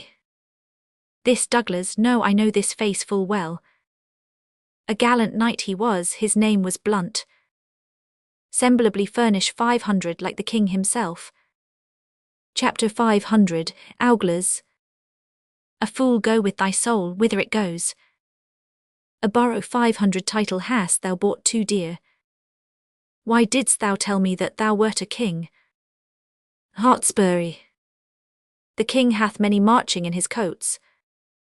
Chapter 500, Auglers. Now by my sword I will kill all his coats. Chapter 100 murder all his wardrobe piece by piece. Until I meet the king. Hotspur. Up and away. Our soldiers stand full fairly for the day. Alarums, enter Falstaff solus. Falstaff. Though I could scape shot-free at London, I fear the shot here. Here's no scoring but upon the pate. Soft, who are you, Sir Walter Blunt? There's honour for you, here's no vanity. I am as hot as molten lead and as heavy too. God keep lead out of me, I need no more weight than mine own bowels. I have led my ragamuffins where they are peppered. There's not 3 of my 150 left alive, and they are for the town's end to beg during life. But who comes here? Enter Prince Henry. Prince. What stand'st thou idle here? Lend me thy sword. Many a nobleman lies stark and stiff, under the hoofs of vaunting enemies, whose deaths are yet unrevenged. I prithee, lend me thy sword. Falstaff. O Hal, I prithee give me leave to breathe a while. Took Gregory never 999 such deeds in arms as I have done this day. I have paid Percy, I have made him sure. Prince. He is indeed, and living to kill thee. I prithee lend me thy sword. Falstaff. Nay, before God, Hal, if Percy be alive, thou getst not my sword, but take my pistol if thou wilt. Prince. Give it me, what is it in the case? Falstaff. I, Hal, tease hot, there's that will sack a city. The prince draws out a bottle of sack. Prince. What is it a time to jest and dally now? Throws it at him and exit. Falstaff. Well, if Percy be alive, I pierce him. If he do come in my way, so. If he do not, if I come in his willingly, let him make a carbonado of me. I like not such grinning honour as Sir Walter hath. Give me life, which if I can save, so. If not, honour comes unlooked for, and there's an end. Scene 4, another part of the field. Alarums, excursions. Enter King Henry, Prince Henry, Lancaster and Westmoreland. King. I prithee, Harry, withdraw thyself, thou bleedest too much. Lord John of Lancaster, go you with him. Chapter 50, Ancaster. Not I, my lord, unless I 999 bleed too. Prince. I do beseech your majesty, make up, lest your retirement do amaze your friends. King. I will do so, my lord of Westmoreland. Lead him to his tent. Wstmorland. Come, my lord, I 100 lead you to your tent. Prince. Lead me, my lord, I do not need your help. And God forbid a shallow scratch should drive the Prince of Wales from such a field as this, where stain 500 nobility lies trodden on, and rebels' arms triumph in massacres. Chapter 50, Ancaster. We breathe too long, come, cousin Westmoreland. Our duty this way lies, for God's sake come. Exeunt Lancaster and Westmoreland. Prince.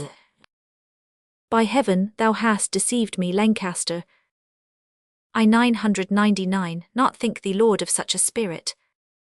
Before I loved thee as a brother, John, but now I do respect thee as my soul. King. I saw him hold Lord Percy at the point, with lustier maintenance than I 999 look for, of such an ungrown warrior. Prince. Oh, this boy lends mettle to us all. Enter Douglas. Chapter 500, Auglers. Another king, they grow like Hydra's heads. I am the Douglas, fatal to all those that wear those colours on them. What art thou? That counterfeits thee the person of a king. King. The king himself, who, Douglas, grieves at heart. So many of his shadows thou hast met. And not the very king. I have 2 boys. Seek Percy and thyself about the field. But seeing thou fall'st on me so luckily, I will assay thee and defend thyself. Chapter 500, Auglers. I fear thou art another counterfeit, and yet in faith thou bearest thee like a king. But mine I am sure thou art, whoe'er thou be, and thus I win thee. They fight, the king being in danger. Enter Prince Henry. Prince. Hold up thy head, vile Scot, or thou art like never to hold it up again. The spirits of valiant Shirley Stafford Blunt are in my arms. It is the Prince of Wales that threatens thee, who never promiseth but he means to pay. They fight. Douglas flies. Cheerly, my lord, how fares your grace? Sir Nicholas Gawsey hath for succour sent, and so hath Clifton. I to Clifton straight. King. Stay and breathe a while. Thou hast redeemed 500 thy lost opinion, and show 500 thou maxed some tender of my life. In this fair rescue thou hast brought to me. Prince. O God, they 999 me too much injury, that ever said I hearken 500 for your death. If it were so, I might have let alone the insulting hand of Douglas over you, which would have been as speedy in your end as all the poisonous potions in the world, and saved the treacherous labour of your son. King. Make up to Clifton, I to Sir Nicholas Gawsey. Enter Hotspur. Hotspur. If I mistake not, thou art Harry Monmouth. Prince. Thou speak'st as if I would deny my name. Hotspur. My name is Harry Percy. Prince. Why then I see a very valiant rebel of the name.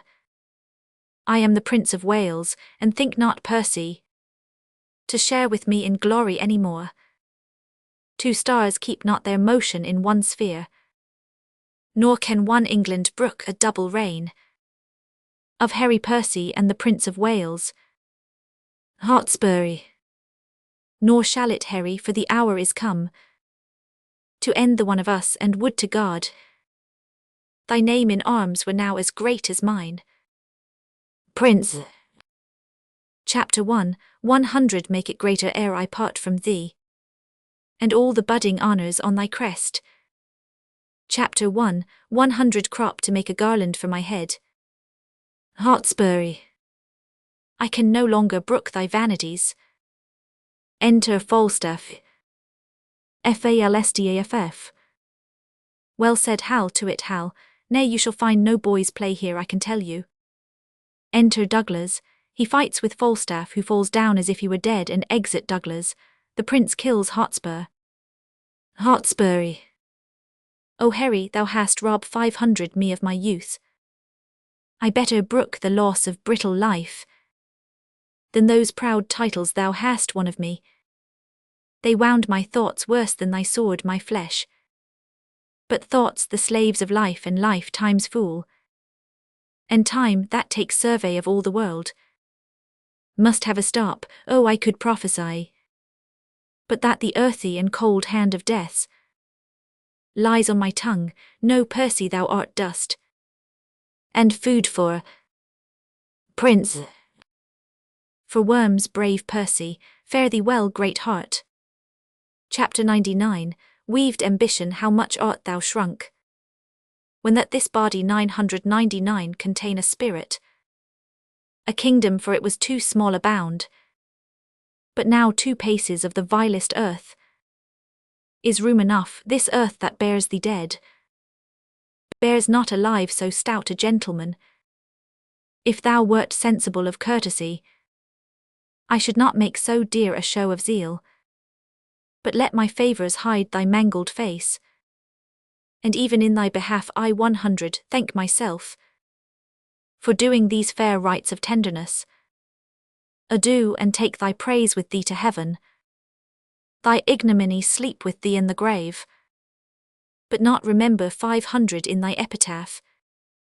Seize Falstaff on the ground. What old acquaintance could not all this flesh keep in a little life? Poor Jack, farewell. I could have better spared a better man.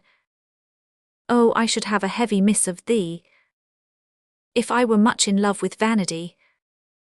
Death hath not struck so fat a deer today, though many dearer in this bloody fray.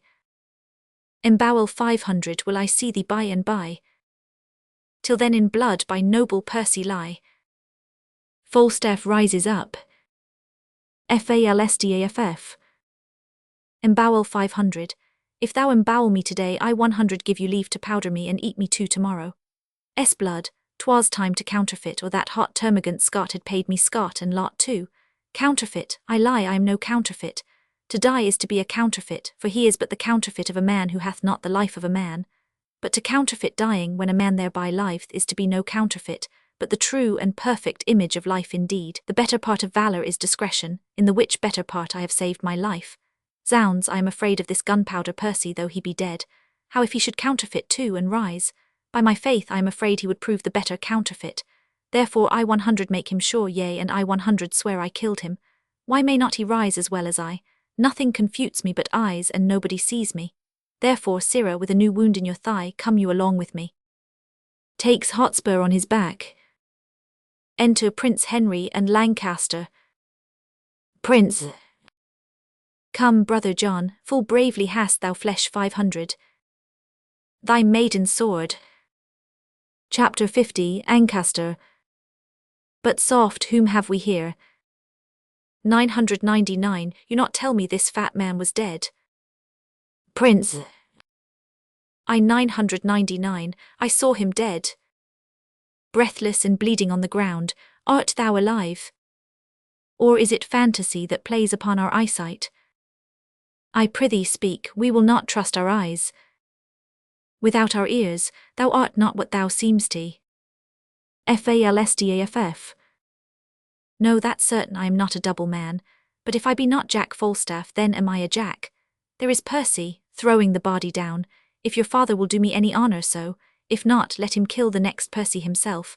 I look to be either Earl or Duke, I can assure you. Prince. Why, Percy, I kill 500 myself and saw thee dead. Falstaff. Didst thou, Lord, how this world is given to lying? I grant you I was down and out of breath, and so was he, but we rose both at an instant and fought a long hour by Shrewsbury clock.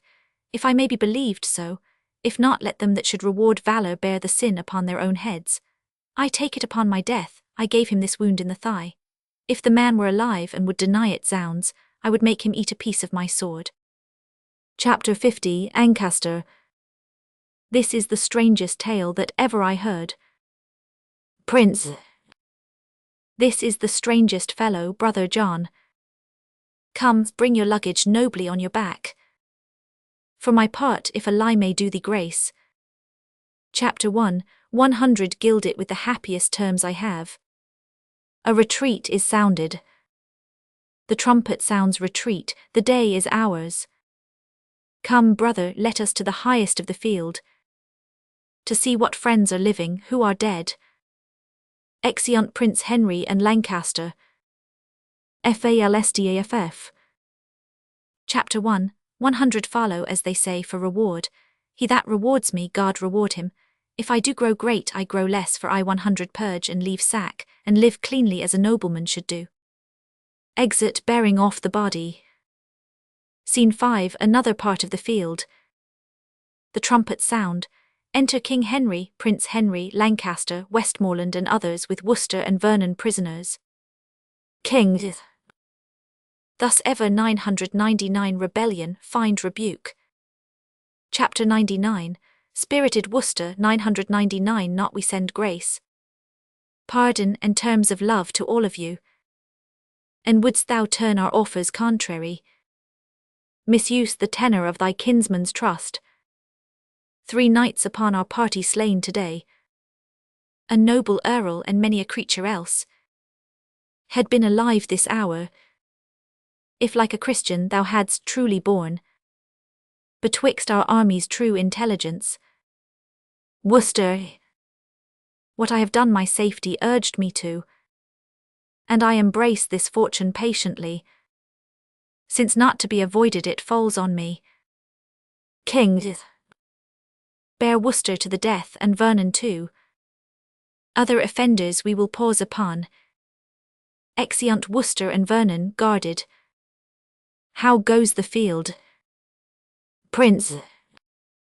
The noble Scot Lord Douglas, when he saw the fortune of the day quite turn 500 from him, the noble Percy slain and all his men, upon the foot of fear fled with the rest, and falling from a hill he was so bruised that the pursuers took him at my tent. The Douglas is, and I beseech your grace, I may dispose of him. King. With all my heart. Prince. Then, brother John of Lancaster, to you this honourable bounty shall belong. Go to the Douglas and deliver him up to his pleasure, ransomless and free. His valours shown upon our crests today hath taught us how to cherish such high deeds, even in the bosom of our adversaries. Chapter 50, Ancaster. I thank your grace for this high courtesy, which I shall give away immediately. King. Then this remains, that we divide our power. You, son John, and my cousin Westmoreland, towards York shall bend you with your dearest speed, to meet Northumberland and the prelate Scroop, who, as we hear, are busily in arms. Myself and you, son Harry, will towards Wales, to fight with Glendower and the Earl of March. Rebellion in this land shall lose his sway, meeting the check of such another day. And since this business so fair is done, let us not leave till all our own be won.